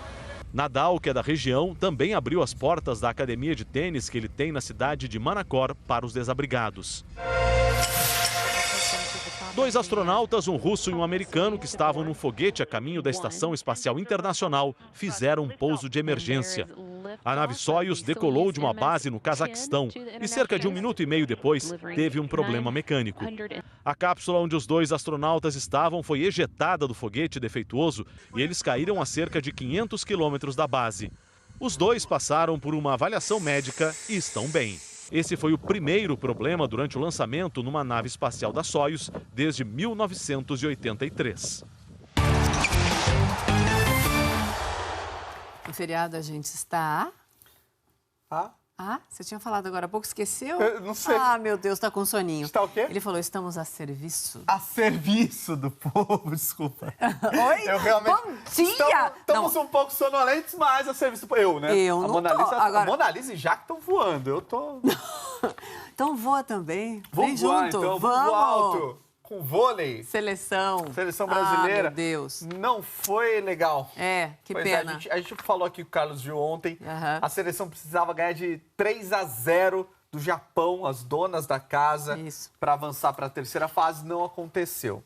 Calma, Annalise, o seu voleibol, você gosta tanto de praticar. Eu brinco, vai, eu não pratico assim. Mas o Carlos Gil vai contar tudo sobre esse jogo de ontem e arredondar essa campanha que, como ele falou, não é o fim do mundo. Não né? é terra arrasada. Terra arrasada, palavras usadas por Gil ontem. É isso aí. Agora o Gil nos traz novas palavras. Olá, pessoal. O Brasil encerrou a participação no Mundial Feminino de Vôlei com uma vitória sobre o Japão, mas uma vitória amarga. Serviu para deixar uma última impressão um pouquinho melhor, mas não apaga por completo toda a tristeza de uma eliminação inesperada. O Brasil precisava vencer o Japão por 3-0 para avançar e perdeu logo no primeiro set, repetindo erros que foram comuns, sobretudo nessa segunda fase do Mundial, ou seja, abrindo uma boa vantagem e não conseguindo sustentar essa vantagem. O Brasil fez 22-17 e permitiu a reação do Japão, que com o placar de 25-23 venceu o primeiro set, acabando com qualquer chance de classificação das brasileiras. Muito abaladas no segundo set, as brasileiras perderam novamente por 25-16. Parecia que seria uma vitória por 3-0 para o Japão, uma despedida melancólica. O Brasil acabou acordando, reagiu, venceu os 3 sets seguintes, parciais de 28-26, 25-21 e no tie-break, no set desempate, 15-11. 3-2 para o Brasil, mas quem avançou foi o Japão, ao lado de Holanda, de Sérvia e das seleções que vieram do outro grupo, Itália, China e Estados Unidos. Essas 6 equipes agora decidirão o Campeonato Mundial aqui no Japão. Infelizmente, a gente caiu nesse jogo. A única coisa é que a gente não podia desistir do jogo do Japão de maneira nenhuma. Era importante essa vitória em todos os sentidos, né? A gente pegar esse aprendizado mais uma vez e voltar mais forte para o ano que vem. 2020 tem a Olimpíada e quem sabe aí o próximo Mundial. É isso aí, arrumar as coisas e melhorar, né? E as meninas já saíram de quadra ganhando e chorando, né? Isso. Porque já sabiam do resultado que precisavam, que não aconteceu. Sim, exato. Vamos então para quem fez bonito ontem? Sim. As meninas do vôlei também fizeram bonito. Não tô, né? Não, bonito porque deu certo, deu é isso? Deu certo, é isso. Obrigado. De nada. Nossa, aqui sempre. Mona Lisa tá salvando. Não, mas... Vamos para Buenos Aires, o Enem da Olimpíada, os Jogos Olímpicos da Batizou, Juventude. Né? Virou Enem, pronto, acabou. Já virou o Enem aqui no Araújo. Sim. Ontem tivemos 2 medalhas históricas, Mona Lisa. Que bom, né? E o Guido Nunes conta delas pra gente. Bom dia, Mona Lisa, Cássio, muito bom dia a todos. Olha, ontem foi um dia histórico para o esporte olímpico do Brasil por causa dessa imagem aí. Foi a primeira vez que uma equipe feminina do revezamento subiu ao pódio da natação numa competição mundial. A equipe brasileira ficou com a medalha de prata no revezamento 4 por 100 metros nado livre. As russas acabaram levando o ouro. As brasileiras que fizeram história aqui em Buenos Aires são Ana Vieira, Rafaela Haurich, Maria Luísa Peçanha e Fernanda Goege. A gente sabia que essa medalha era bem possível, mas a gente não sabia que era tão possível assim. Então a gente está muito feliz e eu só tenho a agradecer essas meninas, esse time maravilhoso. Eu acho que é muito bom, porque assim a gente eleva a natação brasileira feminina ainda, que nós somos a primeira, então acho que isso dá um ânimo a mais. E mais vontade de treinar para conseguir chegar onde a gente chegou. A gente provou que a gente também pode, né? O time feminino aqui deu a vida, deu sangue aqui pra gente conseguir essa medalha também. E foi isso. E teve mais medalha aqui na Argentina. A 7ª do Brasil nos Jogos Olímpicos da Juventude veio na ginástica, com o Diogo Soares, de 16 anos, no individual geral. E ele tem uma história muito legal. Ele vem do interior de Piracicaba, de uma família humilde, começou a fazer ginástica imitando a irmã dele, ali com 3, 4 anos de idade. E tem um detalhe, a academia onde ele treina, os equipamentos lá são bem diferentes dos que ele usa e dos que ele compete aqui em Buenos Aires, por exemplo, nas competições mundiais. E ele falou sobre a importância de conquistar uma medalha de bronze, como ele ganhou aqui na Argentina, diante de tanta dificuldade. Não sei, não tem como explicar. Eu nunca fiquei tão feliz como eu estou agora. Parece que... Sabe quando você realiza um sonho? Então, você não tem como explicar a felicidade. E é isso que aconteceu. E o Brasil pode conquistar mais medalhas hoje no tênis, na vela, no wrestling e também na natação. A gente tem a chance aí com o André Calvelo, que já conquistou 2 medalhas de prata aqui em Buenos Aires. Ele disputa aí a prova dos 100 metros nado livre. Só falta o ouro. A gente continua acompanhando e também na torcida pelo time Brasil aqui direto da Argentina. Um ótimo dia para vocês.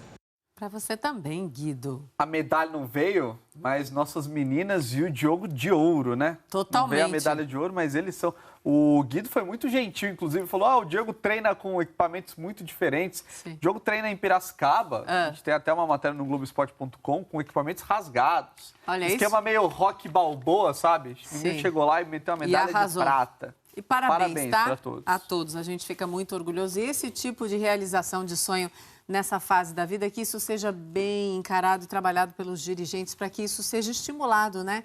E vire lá na frente, quem sabe, mais alegria, né? Sem dúvida. O que eu falo depois disso? É uma honra trabalhar com Mona Lisa. Para! Gente, ele tá terrível hoje. Pior ainda do que nos dias... Isso porque eu tô sem assunto hoje, hein? Não, nos dias normais que não são feriados.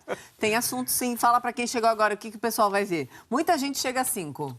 Tem seleção brasileira e a rodada do Campeonato Brasileiro, que é a melhor rodada desse Campeonato Brasileiro, é a que acontece no final de semana. Isso aí, vai lá tomar um cafezinho. Até já, já. Até já. E depois do intervalo, você vai ver aqui no Hora 1. A polícia de São Paulo prendeu 2 suspeitos de integrar uma quadrilha que fazia roubos a ônibus.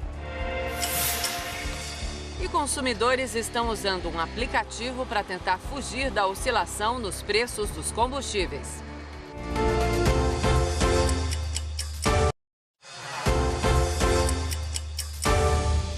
Estamos de volta, agora são 5h15 da manhã. É ótimo saber que você está aí neste feriadão. A equipe está todinha aqui trabalhando para te trazer informação importante para esse início de folga ou vai trabalhar. Enfim, independentemente do que você vai fazer, estamos aqui para te trazer as primeiras informações do dia. Pensando em você sempre, a gente preparou um resumo das nossas principais notícias de hoje. O Ministério Público do Rio de Janeiro identificou o biotipo do assassino da vereadora Marielle Franco e do motorista Anderson Gomes. Novas informações sobre onde o carro utilizado no crime circulou também foram anexadas na investigação. Os promotores do Rio não divulgaram detalhes sobre o perfil do atirador ou sobre a análise das imagens de câmeras de segurança e monitoramento do trânsito realizada pela equipe técnica. A investigação continua em sigilo. Uma comerciante de 51 anos foi morta pela própria filha em Petrópolis, no Rio de Janeiro. Uma câmera de segurança flagrou o assassinato. A filha e o namorado usaram um saco plástico para sufocar a vítima. A comerciante foi encontrada morta no quarto e o atestado de óbito apontou causa indeterminada. Inicialmente, a morte não levantou suspeitas. Só depois do sepultamento, o marido da vítima lembrou da câmera escondida no quarto e encontrou as imagens. Os dois confessaram o crime e a filha disse que não tinha um bom relacionamento com a mãe. A Polícia Rodoviária apreendeu quase 3 toneladas de maconha e mais de 50 quilos de skunk, uma variação mais potente da droga, em Amambai, Mato Grosso do Sul. O material estava escondido no fundo falso de um caminhão. 3 pessoas foram presas, entre elas o motorista, que disse que levaria a droga para Campo Grande.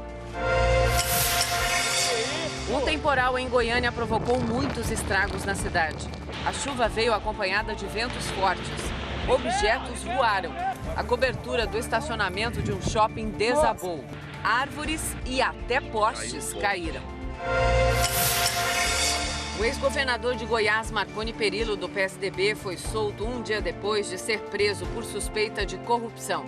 Assim que foi preso, a defesa do ex-governador entrou com um pedido de habeas corpus no Tribunal Regional Federal em Brasília. Os advogados alegaram que Marconi Perillo jamais chefiou ou continua chefiando uma organização criminosa, criada com o objetivo de receber propina para abastecer as campanhas políticas. 2 astronautas que estavam no foguete a caminho da Estação Espacial Internacional precisaram fazer um pouso de emergência. A nave Soyuz decolou de uma base no Cazaquistão e cerca de 1 minuto e meio depois teve um problema mecânico. Os astronautas foram avaliados por uma equipe médica e passam bem.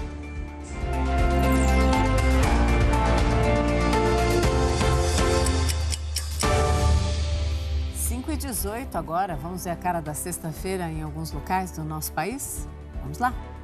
Em São Paulo, já dia clarinho em São Paulo, 18 graus agora. No Rio de Janeiro, feriadão começando com chuva, hein? 23 graus agora. Atenção, tá? Para você que vai pegar a estrada, cuide aí da velocidade. Agora, Vitória com amanhecer bonito para te inspirar nessa sexta-feira. 24 graus agora em Vitória. Será que tem mais inspiração? Vamos ver. Cuiabá com 23 graus agora. Escuridão ainda em Cuiabá. Salvador, sim, boniteza pura nesse amanhecer. 26 graus agora em Salvador.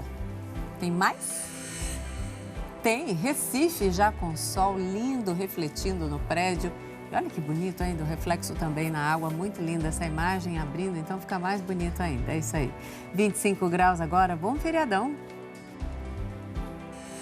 E fechando este giro, estamos em Santa Catarina, essa é Florianópolis, 19 graus agora em Florianópolis. Em São Paulo foram presos 2 homens suspeitos de fazer parte de uma quadrilha especializada em roubar passageiros, sabe onde? Dentro dos ônibus, gente. Segundo a polícia, o grupo seria responsável por 28 arrastões. Os bandidos entraram nesse ônibus no Terminal Santo Amaro por volta das 8 da manhã. No percurso até a estrada do Alvarenga, eles anunciaram um assalto. Para mim, ele apontou a arma para mim e pediu o celular. Esta outra vítima conseguiu descer do ônibus. Foi ela quem avisou a polícia. Nós vimos uma viatura perto do local onde nós estávamos, então nós saímos correndo, avisamos eles e foi aí que eles acabaram indo atrás. 2 bandidos foram presos em flagrante. Com eles, a polícia encontrou a arma usada para ameaçar as vítimas, além dos celulares roubados e dinheiro. A delegacia aqui da região investiga o grupo há 3 meses e tem mais de 30 inquéritos abertos sobre roubos em coletivos na Zona Sul aqui de São Paulo. Os ladrões geralmente agem no início da manhã ou à noite e o alvo preferido são os celulares dos passageiros. Agora a gente conta para vocês que a Conab, né, a Companhia Nacional de Abastecimento, divulgou, gente, a primeira estimativa para a próxima safra de grãos. E a previsão é boa, tá? Ela indica potencial para novo recorde. Os produtores estão animados, tanto que a área total de grãos no país deve aumentar em até 2,3% na próxima safra. Pela estimativa da Conab, Companhia Nacional de Abastecimento, serão em média 63 milhões de hectares plantados. Com isso, a produção também deve aumentar. Na próxima safra, o Brasil deve colher entre 233 e 238,5 milhões de toneladas, um crescimento entre 2,5% e 4,7% na comparação com a produção passada. Se os números se confirmarem, a próxima safra será a maior da história, superando a produção recorde de 2016-2017, quando o país colheu 237 milhões de toneladas. E um dos sinais para este crescimento é o aumento nas vendas de adubo. Um aumento de 5% em relação ao mesmo período do ano passado. Então isso é um bom indicativo que a gente deve ter uma área maior na safra desse ano. Segundo a Conab, a produção de soja pode variar entre 117 e 119 milhões de toneladas. Já o milho será em torno de 91 milhões de toneladas. Segundo a Conab, as condições climáticas este ano estão ideais para o plantio em todo o país. As chuvas devem vir na hora certa, dentro do previsto. Agora o produtor tem que investir em tecnologia para garantir uma boa colheita. Dentro do que nós temos nesse momento, pelos indicativos de compra de fertilizantes, a intenção de plantio declarada, etc., nos leva a crer que nós, se tivermos um clima ideal para o plantio e colheita, como tivemos em 15, 16 e 17, nós poderemos ter a maior safra brasileira de grãos. Poderemos ter, agora muito vai depender de São Pedro. Hoje é um dia de manifestações de fé, né, em várias partes do nosso país. Vamos então sentir essa fé toda que move montanhas, eu diria multidões também. Começa hoje, né, no Pará, a maior festa religiosa do país, que é o Círio de Nazaré. Milhões de pessoas são esperadas em Belém. A Natália Kawage tem todas as informações pra gente e tá aqui ao vivo. Oi, Natália, bom dia, conta! Bom dia, Mona Lisa. Bom dia a todos. É um grande prazer estar ao vivo participando do Hora 1 em um momento tão importante para todos os paraenses. Afinal de contas, sim, começam hoje as homenagens à padroeira dos paraenses, Nossa Senhora de Nazaré, logo mais com o início de uma missa às 7 horas da manhã, aqui dentro da Basílica Santuário, onde nós estamos. Vai ser uma cerimônia celebrada pelo arcebispo metropolitano de Belém, Dom Alberto Taveira. E vocês podem ver que tá cedinho, mas a movimentação de romeiros é intensa aqui em frente à Basílica Santuário. Inclusive, a gente vê uma rodinha ali agora de romeiros fazendo suas orações, muitas pessoas sentadas, descansando. Afinal de contas, a maioria deles é de pagadores de promessa, que começaram a chegar ontem à capital paraense, percorrendo a pé ou então de bicicleta longas distâncias para chegar até a capital paraense e a Basílica Santuário, onde fica a imagem peregrina e também a imagem original de Nossa Senhora de Nazaré, que, diz aí a lenda, foi encontrada pelo caboclo Plácido no ano de 1700. Hoje começa a romaria, primeira delas, oficial das 12, que compõem aí a programação oficial do Círio, é a Romaria do Traslado, que vai iniciar às 8 horas da manhã, logo depois da missa, saindo aqui da Basílica Santuário, vai percorrer as principais ruas aí da região metropolitana de Belém, até chegar ao município vizinho, Ananindeua. É a romaria mais longa de todas, são 50 quilômetros e deve ter uma duração de 12 horas. O Círio mesmo, viu, Mona Lisa? A grande procissão ocorre no domingo e são esperadas 2 milhões de pessoas. Quem sabe ano que vem você não pode ser uma dessas pessoas, né, Mona Lisa? E conhecer de perto a fé dos paraenses. Adoraria, Natália. Tenho a maior vontade de conhecer, mas quase sempre estou de plantão. Quem sabe um dia já fica aqui pedido para chefes de poder, então, sentir na pele essa demonstração tão linda de fé. Obrigada, Natália. Prazer foi meu, tá? De receber você, sua equipe, todo esse povo aqui ao vivo no Hora 1. Obrigada. É isso, a gente sai então do Pará, né? Porque, gente, tem manifestação de fé também em Minas Gerais. Tem celebração especial, né? Para Nossa Senhora Aparecida em Minas. A Flaviane Oliveira está no Santuário de Divinópolis e conversa com a gente agora. Oi, Flaviane, bom dia para você, lotado, né? Bom dia, Mona Lisa. Lotado, sim. Neste momento, os fiéis participam de uma missa. Aqui do lado de dentro da igreja tem muita gente, mas olha, a missa é do lado de fora, mas está chovendo bastante aqui na cidade desde ontem à noite, viu? Mais de 5 mil pessoas participam da celebração do lado de fora e nem a chuva tem impedido que a fé dos romeiros que vem a Divinópolis se faça presente. Aqui dentro do santuário também foi montada uma barca, onde os fiéis deixam seus pedidos, fazem seus agradecimentos, eles agradecem por graças alcançadas. A festa é tradicional na região centro-oeste de Minas Gerais e reúne fiéis de mais de 60 cidades. Hoje no santuário devem ser recebidos mais de 80 mil pessoas. Mona Lisa. Muito obrigada, Flaviane. Bom trabalho para você e para toda a equipe. É isso, Pará, Minas, agora São Paulo. Em Aparecida são esperados mais de 200 mil fiéis só hoje, tá? No Santuário Nacional. A Elisa Vec tá lá e conversa com a gente agora. Oi, Elisa, bom dia. Oi, Mona Lisa, tudo bem? Muito bom dia. Mais de 200 mil fiéis esperados e só aqui dentro, neste momento, já tem mais de 50 mil pessoas aplaudindo agora e celebrando a primeira missa no dia. Ó, nossa primeira entrada ao vivo, já com pé direito com o pessoal do Hora 1. E vocês já acompanham a imagem ao vivo agora aqui da Basílica, completamente lotada. É gente sentada nos bancos, sentada também nos cantinhos, no chão. Do lado de fora, tá tomado de barracas, ônibus, carros. Só aqui dentro cabem 2 mil ônibus e mais de 3 mil carros. Agora falando um pouquinho sobre o movimento da rodovia Presidente Dutra, que é a que dá acesso aqui ao Santuário Nacional de Nossa Senhora Aparecida. Por enquanto, o movimento está tranquilo, ainda não tem um grande congestionamento, mas com o passar das horas, ali pelas 8, 9 horas, fica completamente tudo parado. A Polícia Rodoviária Federal também está atenta para eventualmente fechar um dos acessos aqui da Basílica. Ainda tem vaga aqui dentro. Quem chegar de carro consegue entrar, mas com o passar das horas fica completamente lotado.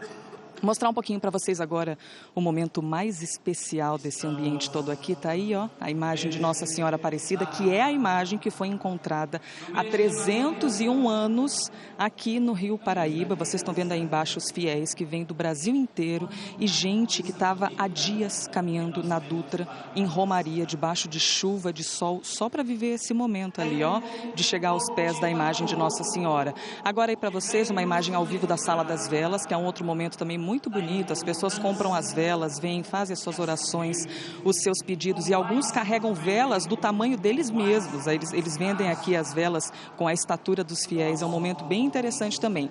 Bom, à noite, para encerrar, tem o cantor Daniel e os cantores mirins aqui na Basílica.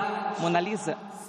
Sim, imperdível. Elisa, muito obrigada a você. Pé direito nosso de fazer esse giro aí, mostrando as manifestações de fé no Pará, em Minas e em São Paulo, com repórteres tão antenadas e no ritmo aqui do Hora 1. Muito obrigada, bom trabalho para você e para toda a equipe. Obrigada. Ó, a Petrobras, gente, anunciou ontem uma redução, tá, do preço da gasolina nas refinarias. Essa é importante a gente dizer, a segunda queda consecutiva. E com tanta oscilação, os motoristas de Goiás têm usado um aplicativo para conseguir monitorar o preço dos combustíveis.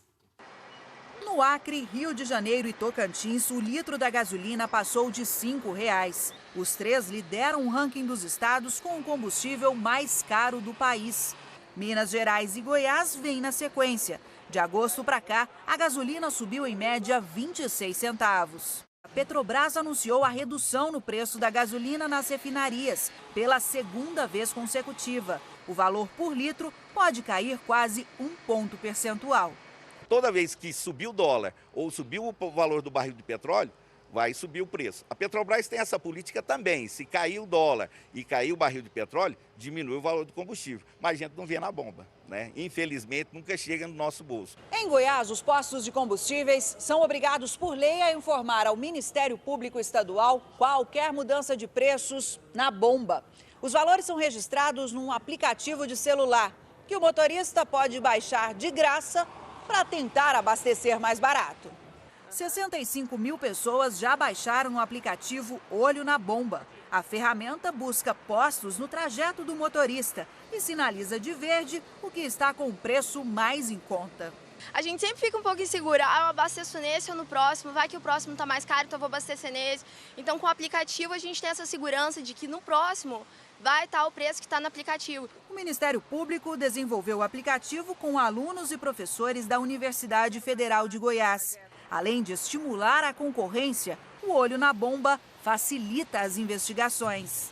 Atrelado a uma ferramenta de inteligência artificial, irá nos permitir constatar abusividades, como, por exemplo, alinhamentos de preços, reajustes abusivos. O motorista pode ajudar na fiscalização, fotografando a nota fiscal e enviando para o aplicativo.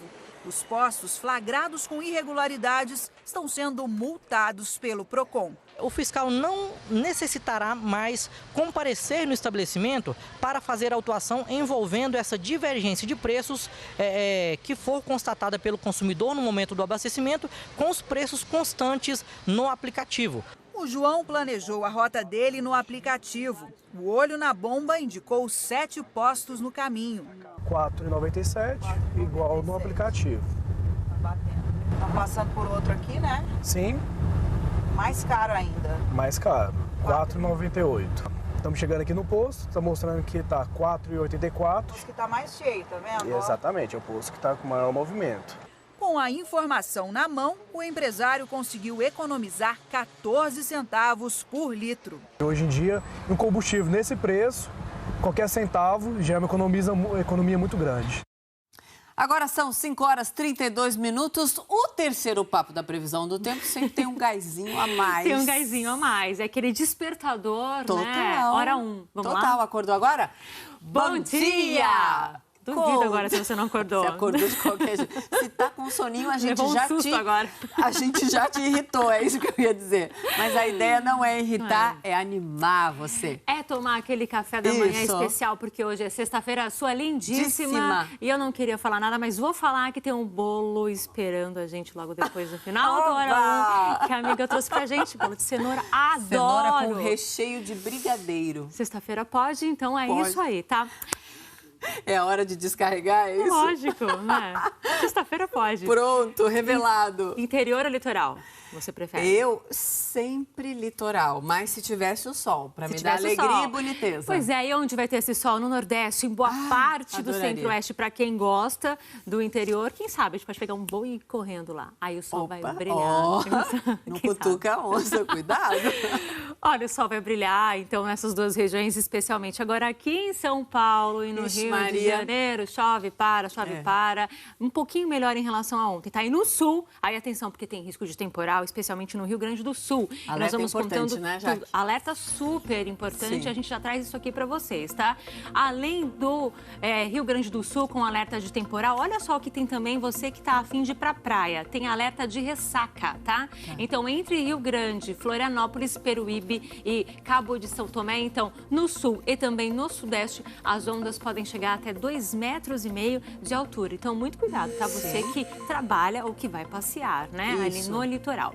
Aqui eu explico o que está acontecendo. Olha só, tem um sistema de baixa pressão que está se formando agora na costa do Rio Grande do Sul. É por isso que vai deixar o tempo super fechado, o sol não aparece e é temporal mesmo, tá? Você que está em Santa Catarina e no Paraná, pode ter uma abertura de sol, mas a chuva vem a qualquer momento. Falando em praias e falando do sul, vamos dar uma olhadinha em Guaratuba? Sim. No litoral paranaense, para mostrar como é que tá? Chuva de novo. Ó. Não, é aquele dia que você abre a janela e preguiça fala... total. Oi, Vou ficar no sofá. Vou ficar no sofá, olhando a praia só da janela mesmo. Máxima só de 23 graus, Mona. Não, realmente. Tudo bem, não é frio, mas também não dá aquele convite para você passear debaixo de chuva na praia. Por aquele biquinão? Não dá. Não, só a canga mesmo. O máximo é malhar, fazer uma corrida na praia a hora que a chuva der uma trégua, né? Exatamente. Ó, não dá nem para ver o Cristo ali direitinho. Ó, a gente continua aqui na nossa caminhada pelo nosso mapa. Tá. Em São Paulo e no Rio de Janeiro, como eu falei, chove para. Agora, fora da rota aí da chuva, praticamente todo o Minas Gerais, inclusive BH. Vamos dar uma olhada no amanhecer de BH agora? Bom dia pros mineiros. Um amanhecer lindo, nem tanto. Eu ia falar tá lindo. Com nuvens. Cadê aquele rosado, aquele não vermelho? Veio hoje. Cadê a produção? Nossa pintura. Não tem. Não rolou. Daqui a pouco acontece? Vai aparecer. É nuvem de enfeite ou não, Jaque? É nuvem de enfeite, não vai chover. Tá. 30 graus, mas tem um pouquinho mais de nebulosidade por causa ainda das áreas de instabilidade de ontem. Mas não vai chover, você que está aí em BH, máxima de 30 graus. Eu achando que ia ter aquela pintura toda. Não teve. Espírito Santo também está na Rota do Sol, você que está aí em Goiás, também Tocantins, boa parte do Pará, também aqui, ó, Mato Grosso, todo o interior nordestino. A chuva no interior, no litoral nordestino entre Pernambuco e Bahia, tá? E também, como eu falei, no norte aqui, não é mais temporal como ontem, apenas as pancadas que vêm à tarde, vale para você que também está em Mato Grosso e Mato Grosso do Sul. Vamos dar uma olhadinha na quantidade de chuva esperada para hoje, né? A previsão, né? Principalmente no Rio Grande do Sul, tá vendo? Olha, pode chegar até 60 milímetros. Chuva preocupante. Muito cuidado você que está no Rio Grande do Sul. Máximas hoje, então, 23 em Porto Alegre, 26 aqui em São Paulo, 29 no Rio, 31 em BH, não, olha, Brasília, 38 em Tudo Palmas, bem, 34. Macapá, obrigada, Mona. Manaus também, em 30 e Rio Branco. E a gente continua aqui. Para finalizar, com o amanhecer do Espírito Santo, olha só, Colatina, Evandro Santos, esse é o pôr do sol. Eu tô bem hoje. Você viu? Pôr do sol, nascer do sol, pôr do sol. Esse é o pôr do sol, tá? À tarde para a noite, todos aí ele chegando. Fala que acompanha essa companhia animada. Exatamente. Sim, a gente é animado fora da casinha, mas muito fora da casinha. Enfim, é pra vocês. Jaqueline tropicando e indo no terceiro bloco. Não, nada, vai, tá tudo bem. Uma tropeçadinha todo mundo faz. Daqui a pouco tem mais, né? Tem mais. Até já. E depois do intervalo você vai ver também aqui no Hora 1. A tecnologia é uma das principais paixões da garotada. E é fácil perceber isso no dia delas. E as últimas informações da seleção brasileira que entra em campo hoje num amistoso contra a Arábia Saudita.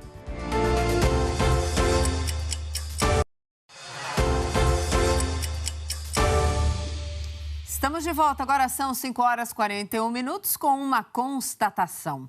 As escolas de informática voltadas para as crianças estão investindo mais, cada vez mais na comunicação digital.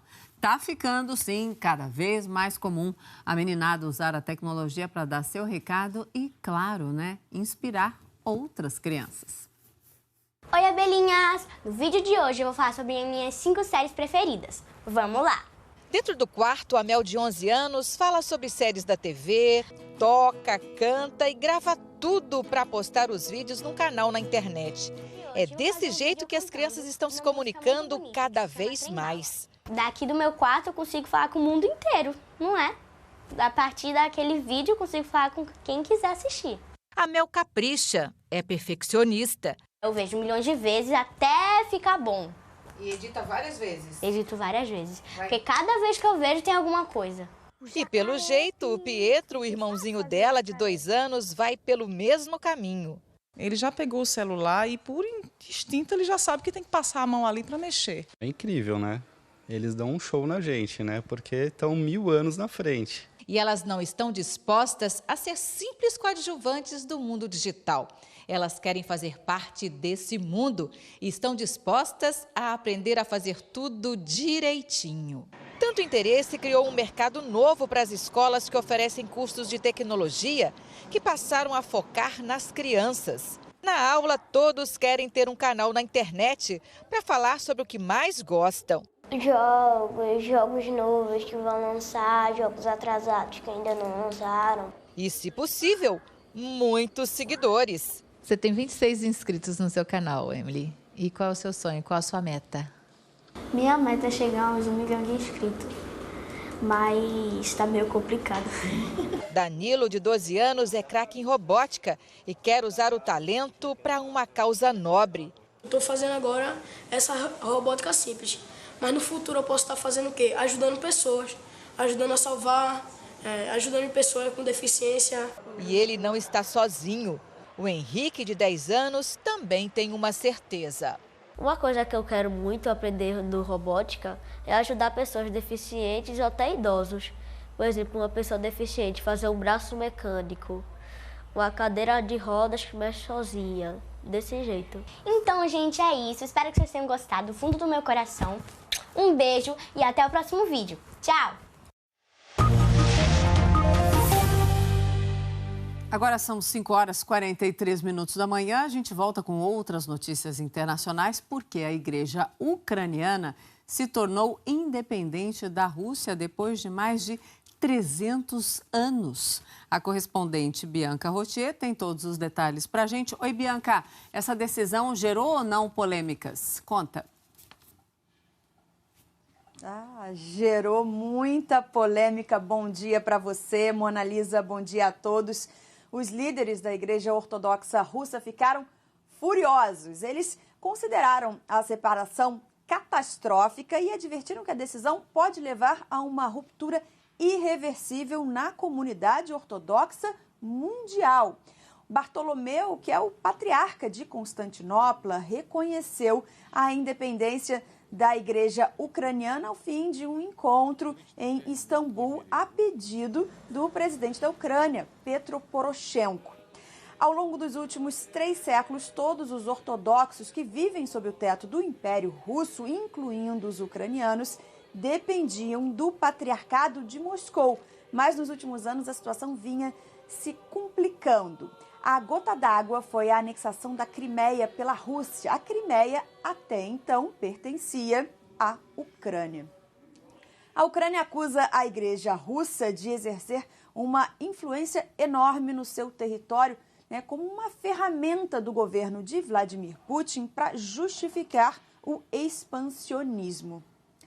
Bem, na Grécia, arqueólogos descobriram o que consideram ser a maior concentração de navios naufragados do Mar Egeu e, possivelmente, do Mar Mediterrâneo até hoje. São 58 no total. Eles estão num pequeno arquipélago. A maioria é da era grega, romana e bizantina. Muitas antiguidades foram encontradas intactas, entre elas ânforas, que são uma espécie de vasos usados para transportar líquidos na antiguidade, especialmente vinho e óleo.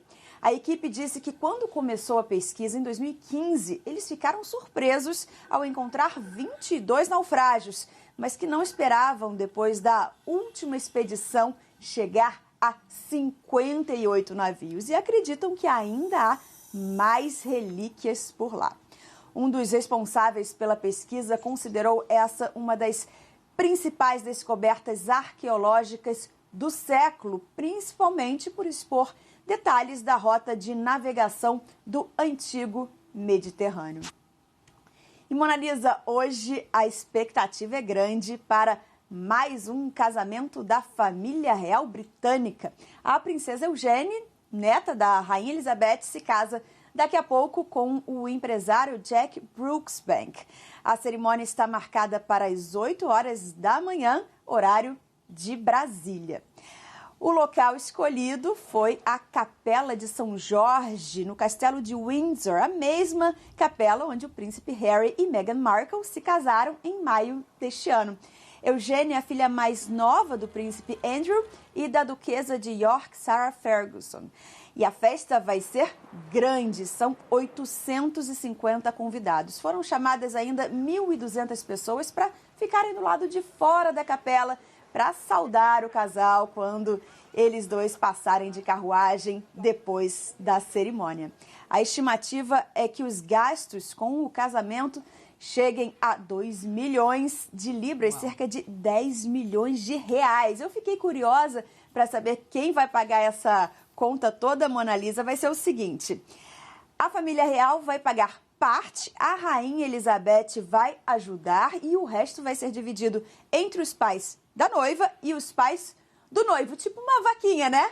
Agora, que vaquinha, viu? Porque 10 milhões de reais é muito dinheiro. É muito dinheiro, mas quem defende a realeza, os que defendem, né, a realeza, dizem que, enfim, todo o marketing, todo o turismo, tudo isso reverte em mais dinheiro para o país, enfim, há uma espécie de troca. Mas eu concordo com você, é gasto demais, Bianca. E a gente sabe que casamento não é conto de fadas para ninguém, nem para as princesas.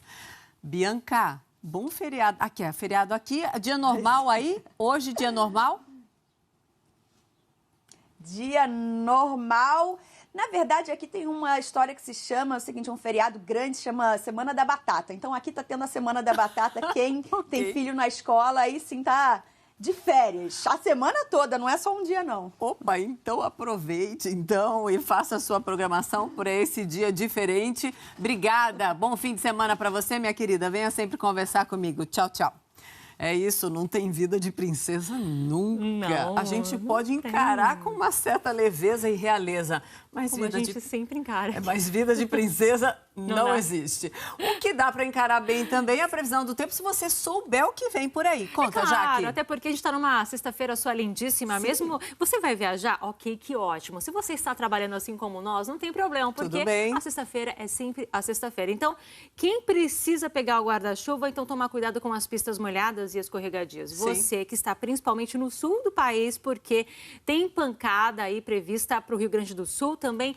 Tanto no Paraná quanto em Santa Catarina, essa chuva pode vir forte a qualquer momento. Sim. E como a gente observa, onde está verde pode chover. Então, você que está no norte, por exemplo, Acre, boa parte não, né? Todo o estado do Amazonas, Roraima, Rondônia e parte do Pará, essa chuva vem principalmente à tarde, por causa da combinação do calor e da umidade. Sim. Você que está no centro-oeste, esse sistema de baixa pressão, nosso amigo que continua no Paraguai. Não sai dali, Não sai dali. Aumenta as áreas de instabilidade para você que está em Mato Grosso e Mato Grosso do Sul.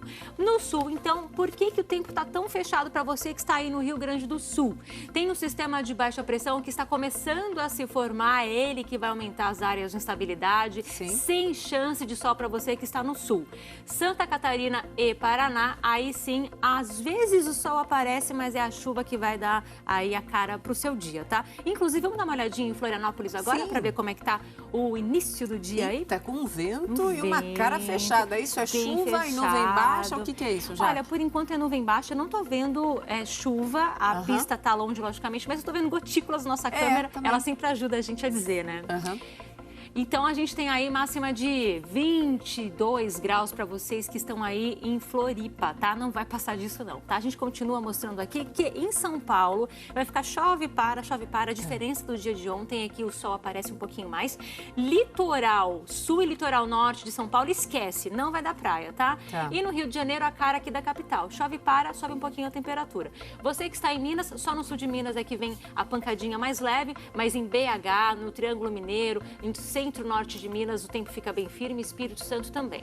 Goiás, parte do Tocantins, boa parte do Pará, Amapá, tempo firme, só uma chuvinha ali no norte do Tocantins. No restante aqui do interior nordestino, sol vem com tudo, a chuva para refrescar para você que está entre Pernambuco e Bahia. Falando Pernambuco e Bahia, temos duas câmeras para dar um oi. Vamos começar com Recife? Sim, agora. Recife. Olha, ai, gente, boniteza aí, pura. Sim, que boniteza sim, invejinha, eu já disse. Invejinha, eu falei também. A invejinha ao quadrado. Mas ela vai passar. Vai passar porque em breve iremos aí. Opa! Opa! É um convite?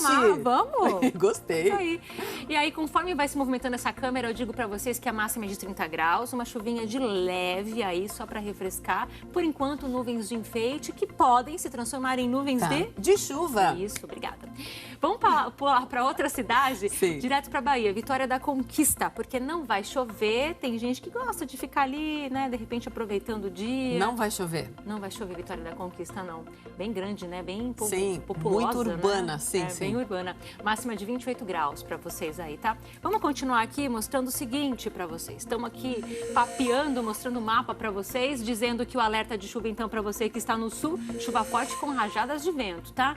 Máxima de 34 para você que está em Campo Grande, 38 em Cuiabá, 31 em Brasília, 32 em BH, 26 em São Paulo, 29 no Rio, 33 em Fortaleza e 34 ali em cima em Macapá.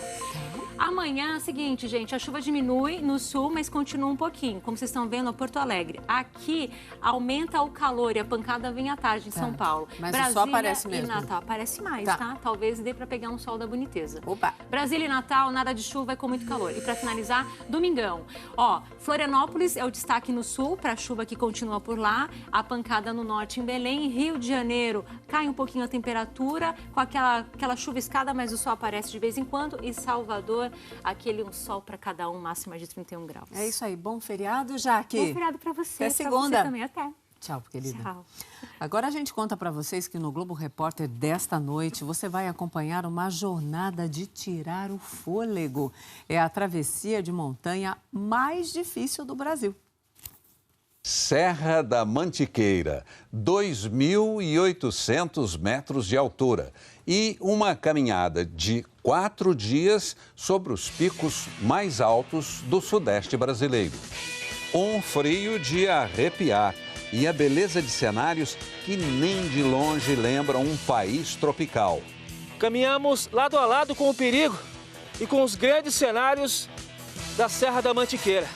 Vizinhos selvagens, quem são os brasileiros que convivem com jacarés, tamanduás, macacos, tucanos e até onças? Jequitibá rosa, um gigante com 600 anos de vida, sobrevive no interior de São Paulo. O espetáculo do Tangará dançarino. Diante das nossas câmeras, o balé do acasalamento. Um rio de águas limpíssimas e a misteriosa areia que canta. Hoje, no Globo Repórter. Quase não. Chegou, 5h55. Chegou também Cássio Barco. Conta, Cássio. Aqui, segunda parte do nosso turismo esportivo do feriadão. Isso. Vamos mostrar a rodada da Série A, a gente mostrou a rodada da Série B, mas eu preciso falar pra galera que a 29ª rodada é a melhor rodada do Campeonato Brasileiro. Então amanhã tem muita emoção, é isso? Fla-Flu no Rio e Santos e Corinthians aqui em São Paulo, no Pacaembu. Tá? Também temos um Bahia e Paraná. E aí, além dos clássicos, eu vou mostrar o que acontece que esse jogo tá... Eita, foi demais. É que tem que ser delicado, Cássio Barco. Agora eu voltei. Gente do céu, calma. É um feriado, gente. Vamos lá, ó. Quer ajuda? Aqui devagarzinho. Aqui, ó. Aí no domingo, de manhã, foi. Vamos. Chapecoense e Vitória. E agora sim, isso. A briga pelo título, Mona Lisa. Vasco, Cruzeiro e aqui, ó. Palmeiras e Grêmio. Uau. No Pacaembu também. Inter e São Paulo. O ex-líder contra o Inter, que tirou da liderança. O Palmeiras, atual líder, com o Grêmio, que tenta chegar lá. Só jogão no domingo. E aquela coisa, se você estiver na cidade, vai conferir, né? Claro, dica de Cássio Barco. E para acabar a rodada, ainda temos o Atlético Mineiro com o América Mineiro, Clássico Mineiro. Atlético Paranaense com o Sport do Recife ainda no domingo. E vamos na segunda-feira de Ceará e Botafogo para fechar a rodada. Enfim, nossa, tem muita coisa boa pela frente. Começando hoje, não, amanhã os jogos. Amanhã tem os clássicos, domingo briga pelo título. Segunda fecha a rodada. É isso aí. E vamos falar de seleção, porque seleção é hoje. Hoje, bora curtir o feriado com a seleção. Sim. E o Mauro Naves traz o guia todo para você aproveitar com todas as informações direto da Arábia Saudita. Olá, bom dia a todos. Seleção brasileira preparadíssima para este amistoso de hoje à noite. O técnico Tite finalizou essa preparação na noite de quinta-feira, aqui mesmo no estádio onde vai acontecer o amistoso. Ele é pequeno, tem capacidade para apenas 25 mil pessoas, mas é moderno, é novo, tem apenas 3 anos de uso. Por sinal, os árabes estão tão animados que em 20 minutos compraram os 23 mil ingressos que foram colocados à venda. O técnico Tite não deixou filmar o treino todo, mas também não faz mistérios sobre a escalação. Será uma seleção brasileira com algumas novidades, como por exemplo, o goleiro Ederson é quem vai começar jogando, o Alisson ficou para a partida da próxima semana contra a Argentina. E vamos ter na defesa uma estreia, a de Pablo, ex-zagueiro do Corinthians, que hoje joga no Bordeaux da França. O Renato Augusto está de volta ao meio-campo, o Coutinho vai atacar, mas agora pelo lado direito e não mais para o meio. São mudanças que serão observadas pelo Tite. Ele está bastante interessado nesse amistoso, quer ver se o Brasil faz mesmo uma grande apresentação, porque segundo ele, não basta ganhar. Convencer para vencer. Essa é um pouquinho poético, mas é o que eu penso. Nessa sexta-feira tem Brasil e Arábia Saudita. Na próxima terça-feira, aqui mesmo na Arábia, tem outro grande jogão, Brasil e Argentina. Isso aí. O Mauro Naves falou hoje à noite o jogo, porque está no horário da Arábia Saudita, 6 horas na frente. 3 horas da tarde, ao vivo, Galvão Bueno pro Brasil inteiro. Não perde, tá? Ó, acabou, passou. Vem cá, Jaqueline. Tá aqui. Vamos dar tchau juntos hoje. Ó, gostei. Perdeu algum papo de hoje? Inspiração do feriado. Nossa, como você tá sério. Eu tô com medo aqui. Nós duas. Tudo no Globoplay, tá? Agora as notícias da sua região e depois o Bom Dia Brasil. Aí agora é com vocês, vai? Segunda-feira. Previsão do tempo. Esporte. A partir das 4 da manhã. Bom dia. Bom dia! Tchau.